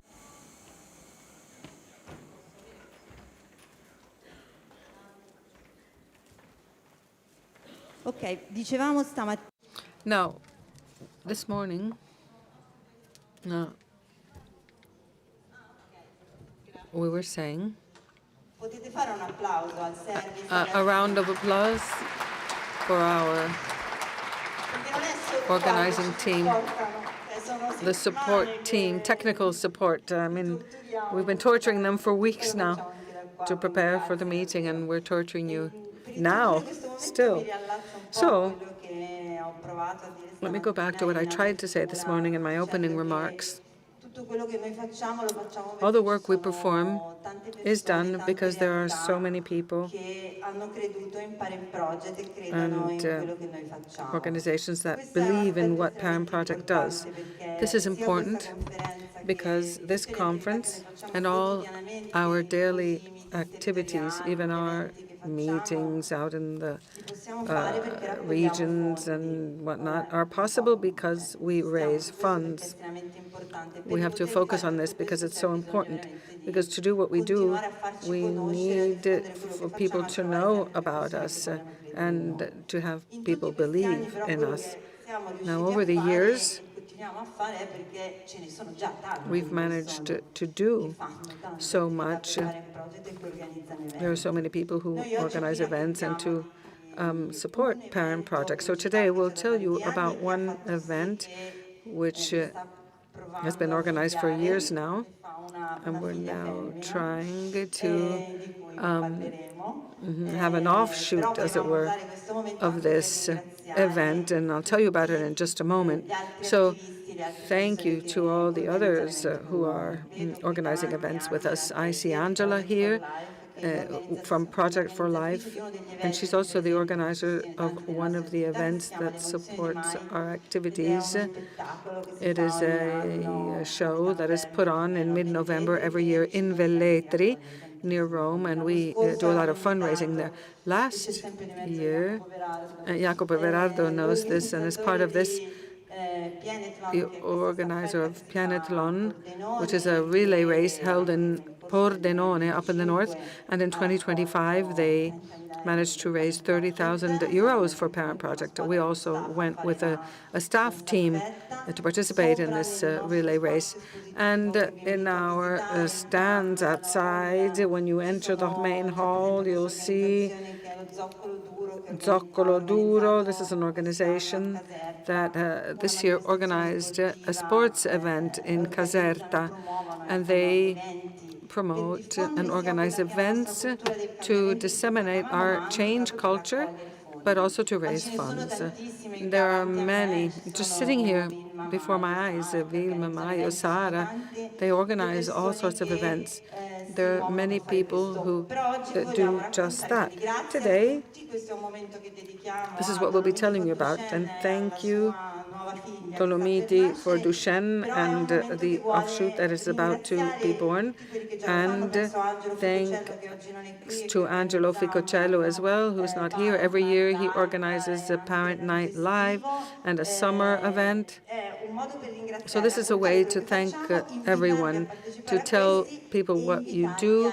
We want to invite you to follow suit, because if they do it, there are many other people and groups who can possibly do it, and we need this support. So let's begin with Dolomiti for Duchenne, a project that Roberto will tell us about. What edition are you working on now? And tell us a bit about what it is. I think we have, okay, some contributions, yes. Okay, the pictures that you're seeing here usually show you what Dolomiti for Duchenne is. A picture is worth 1,000 words, so let me tell you what this means. This is the 8th edition this year of the project. We've had 8 very important years, very emotional, and many targets have been reached. First with our hearts and then with our legs. So this is a very special moment. They often ask us, what is Dolomiti for Duchenne? It's difficult to describe. My first answer would be it's a biking event dedicated to Parent Project, but that's not all it is. Maybe the best word to describe Dolomiti for Duchenne is family, because it is a time for us to meet, to come together with the youngsters, with the family members, with friends and supporters of the association, with the volunteers, the volunteer workers. So it is a very unique time, a special moment. It is exhausting, of course, to be biking so long, but it is a time for us to be with these youth and with their family members. It's very magical. So it's not really a sports event. It's an emotion, first and foremost. And then the bikes, of course, are the bonding agent for all of this. And the Dolomiti Mountains are a beautiful backdrop. It is heartwarming. Over the years, we've seen so many people who are deeply moved by these encounters. This is an event which leaves its mark on everyone. And when you go home, you feel changed. Thanks to all our supporters, we managed to raise more than 600,000 euros. We're not going to stop there. Of course, we will keep going in our fundraising.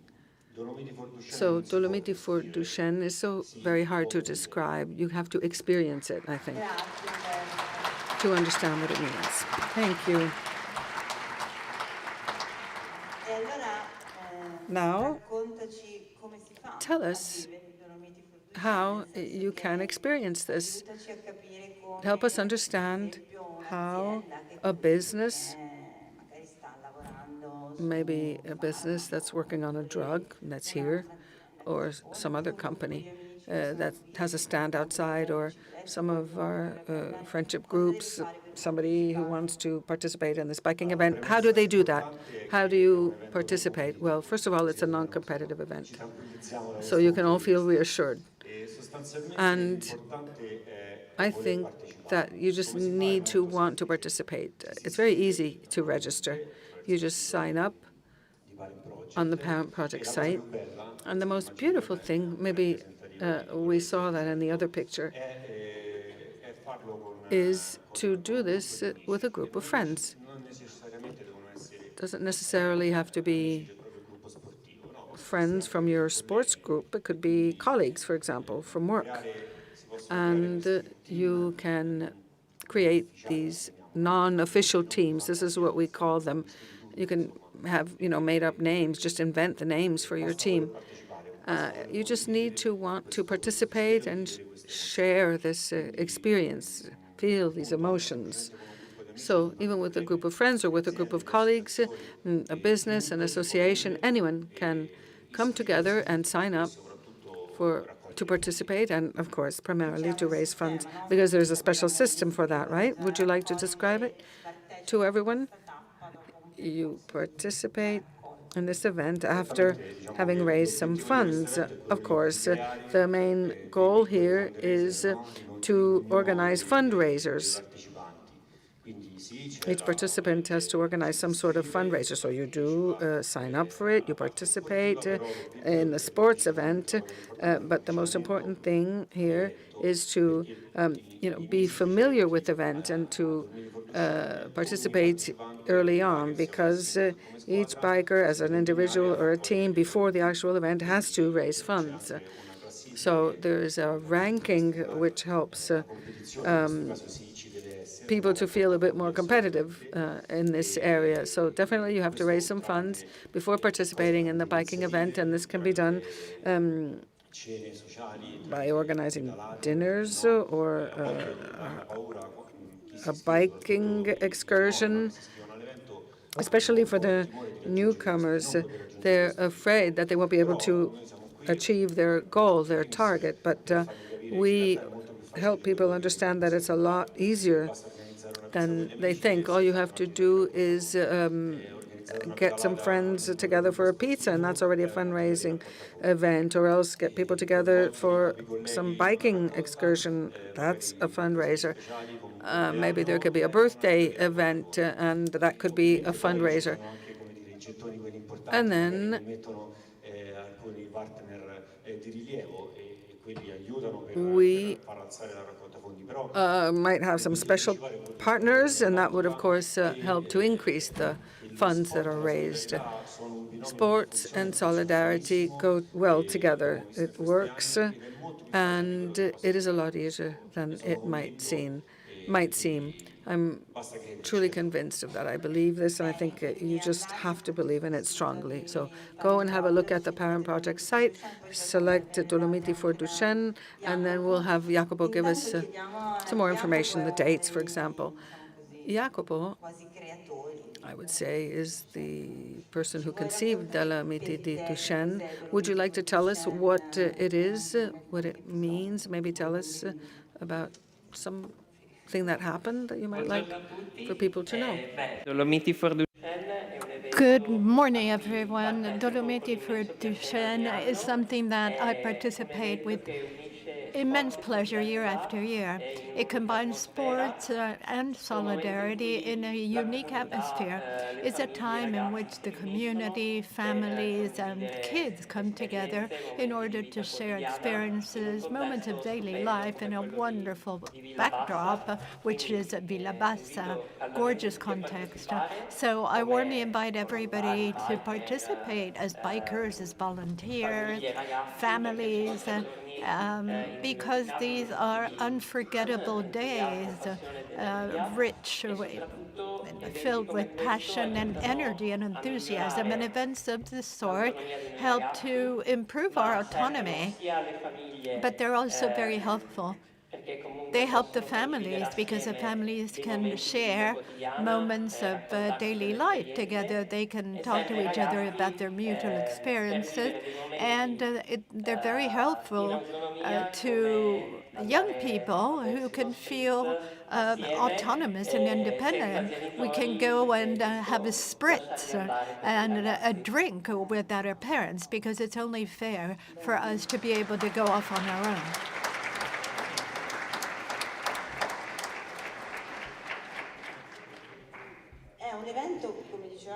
As we were saying, this is an event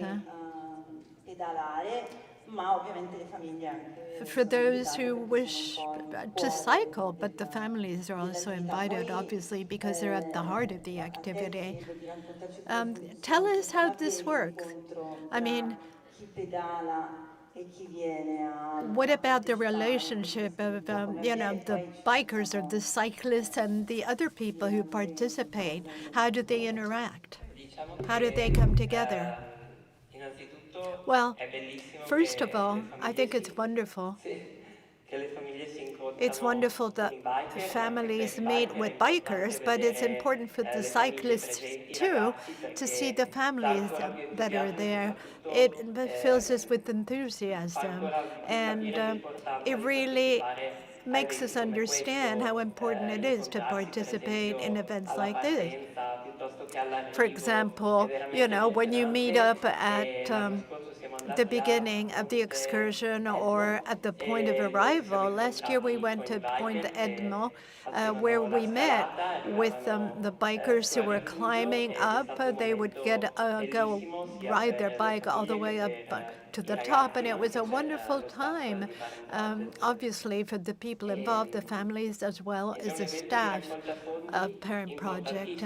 And it's a hugely important fundraiser because fundraising, of course, is aimed at financing research, but not only that, it's super important for everyday life. And thanks to the people who participate in Dolomiti for Duchenne and other initiatives, the community of Parent Project can keep growing.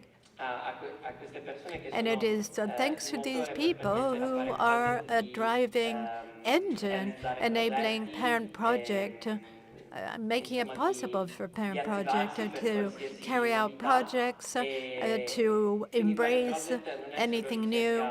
So Parent Project is not only about scientific research. The goal here is also to improve the quality of life and expectations of the young people and their families, and to try to overcome preconceived notions or biases.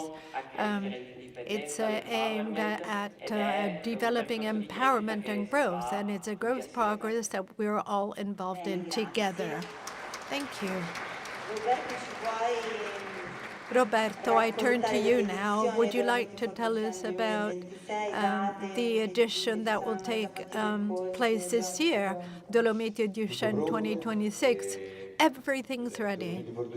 Dolomiti for Duchenne, the 2026 edition, will begin or began on the last day of Dolomiti for Duchenne 2025, meaning that we started working on it right away.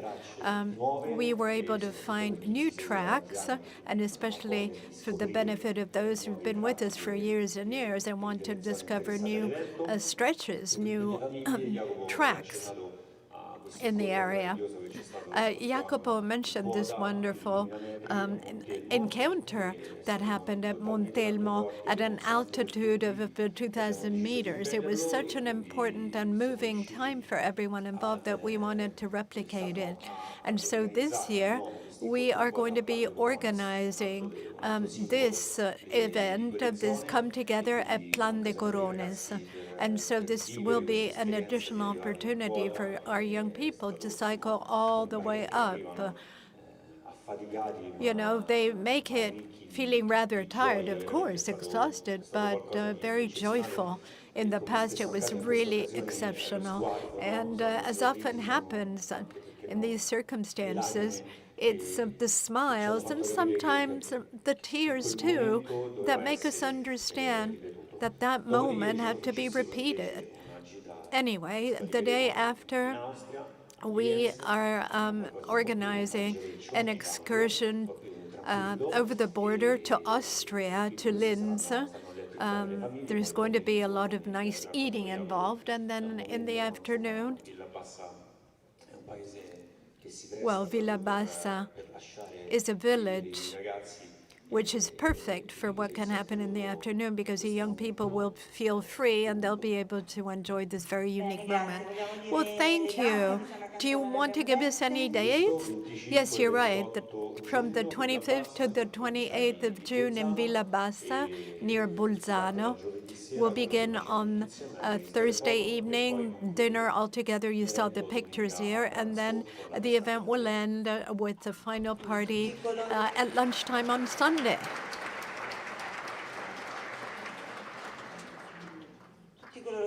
So all those who wish to ride their bike can definitely register on the platform, and all the families who wish to participate and take a holiday with us can do the same. You can contact Roberto.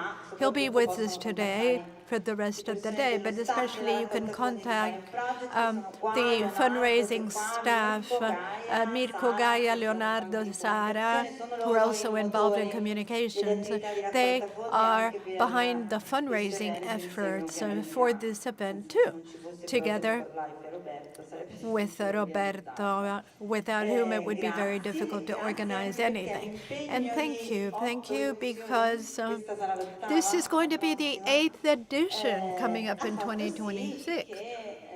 It's been going on for 8 years. So,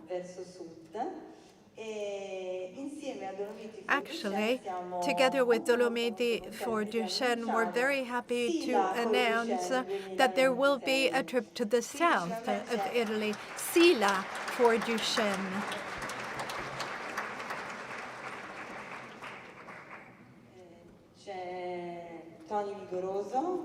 Tony Vigoroso is here with us. He's a father, a member of the steering committee of Parent Project, and he's the delegate representing Parent Project for Calabria, the region of Calabria, but he's also a professional cyclist, and he's won several championships, actually. So, Tony very vigorously decided to organize this. I remember one year when I was involved, he was with us some of the time, and then he was with somebody else, and then he came back riding his bike. So tell us about this. As a cyclist, how did we actually get to this? How were we able to ask Dolomiti for Duchenne to ask us to be mentors to organize Sila? I'm happy to be here to address you all, and in particular to see these beautiful pictures of Dolomiti for Duchenne. I participated in 3 editions of this event, and I decided from the very beginning that when I realized I wanted to be here today to present Sila for Duchenne. Now, bicycles have been so important for me in my life experience. I believe in myself. I'm stronger. I'm more determined. I can fall, but I can pick myself up again. This is what happened when I got my the diagnosis for my son of Duchenne dystrophy. And it gives me an opportunity to meet with very special and key people in my life. I can tell you that when I first learned about the association, it was 2017, a rally, an event, a bicycle event in Romagna. And the event was supporting Parent Project. And that's when I first met many families. And I see them here today in the room. They've been so important for me, Jacopo and Roberto, as well, and so many of the staff members. Now, that's when my idea of this disease changed, when I met you all. And I realized that I could hope in a better future, a different future for my son. So yes, that gave me the drive, the energy to be engaged with the association and to run the mission, of course, to finance scientific research and improve the lives of our youngsters. These are very important events that help us do that. The pictures that we're seeing come from Sila, because this event will be in Camigliatello, if I'm not mistaken. Would you like to tell us a bit about where that is? It will be held in July 10, 11, and 12 in Camigliatello Silano. And we've decided to hold it in Calabria, in the Sila area, because we think that in that region they need to learn about Duchenne's muscular dystrophy. They need to learn about social inclusion and ableism and about sports. So it's an event which will be held in this region. There will be so many emotions. It's the National Sila Park, uncontaminated nature, wild, with a wilderness, and all the food and wine specialties of this region. I think it will be an exceptional feast, a biking event, lots of solidarity. To sign up, you can look up the Parent Project site, and you can sign up the same way we explained for Dolomiti for Duchenne. We decided to use the same model and export it to another area of the country so as to allow families in the south to share this same experience. Italy is a long country. It's difficult for people from the south to go all the way up to the Dolomite Mountains. So I don't remember who I was joking about this with. We could repeat this elsewhere. It would be wonderful. Yes, that's part of our goal. First of all, we want to get other families involved from the region, from the communities. They have to feel this emotion, have this experience, and I'm sure that it will change their way of seeing the situation. This is what happened to me, and they can learn about the territory, create synergies, and that way we can run our projects. It is thanks to these events that I've always been engaged in over the years that we've managed to stage other important projects for our families. So yes, to raise awareness as much as we can. Now here, as with the Dolomites event, you can sign up. So families can participate, and there will be activities arranged. They can participate and visit different sites in this area. We have the biking path through the park. We have the Italian Cycling Federation and the Calabria Region Committee that will be there on those days. And children can come and play with bicycles, ride bicycles. The bikers will take two trails, two itineraries. There's still some snow right now, so we're waiting a moment. We will identify the circuit, the itinerary, and they will be easy biking paths. They will be appropriate for all levels, for all skill levels, even for people who don't have lots of training. We want to have professional bikers, if possible, people from ultra cycling or bike packing, anyone who likes to just pedal a bicycle and experience this nature event.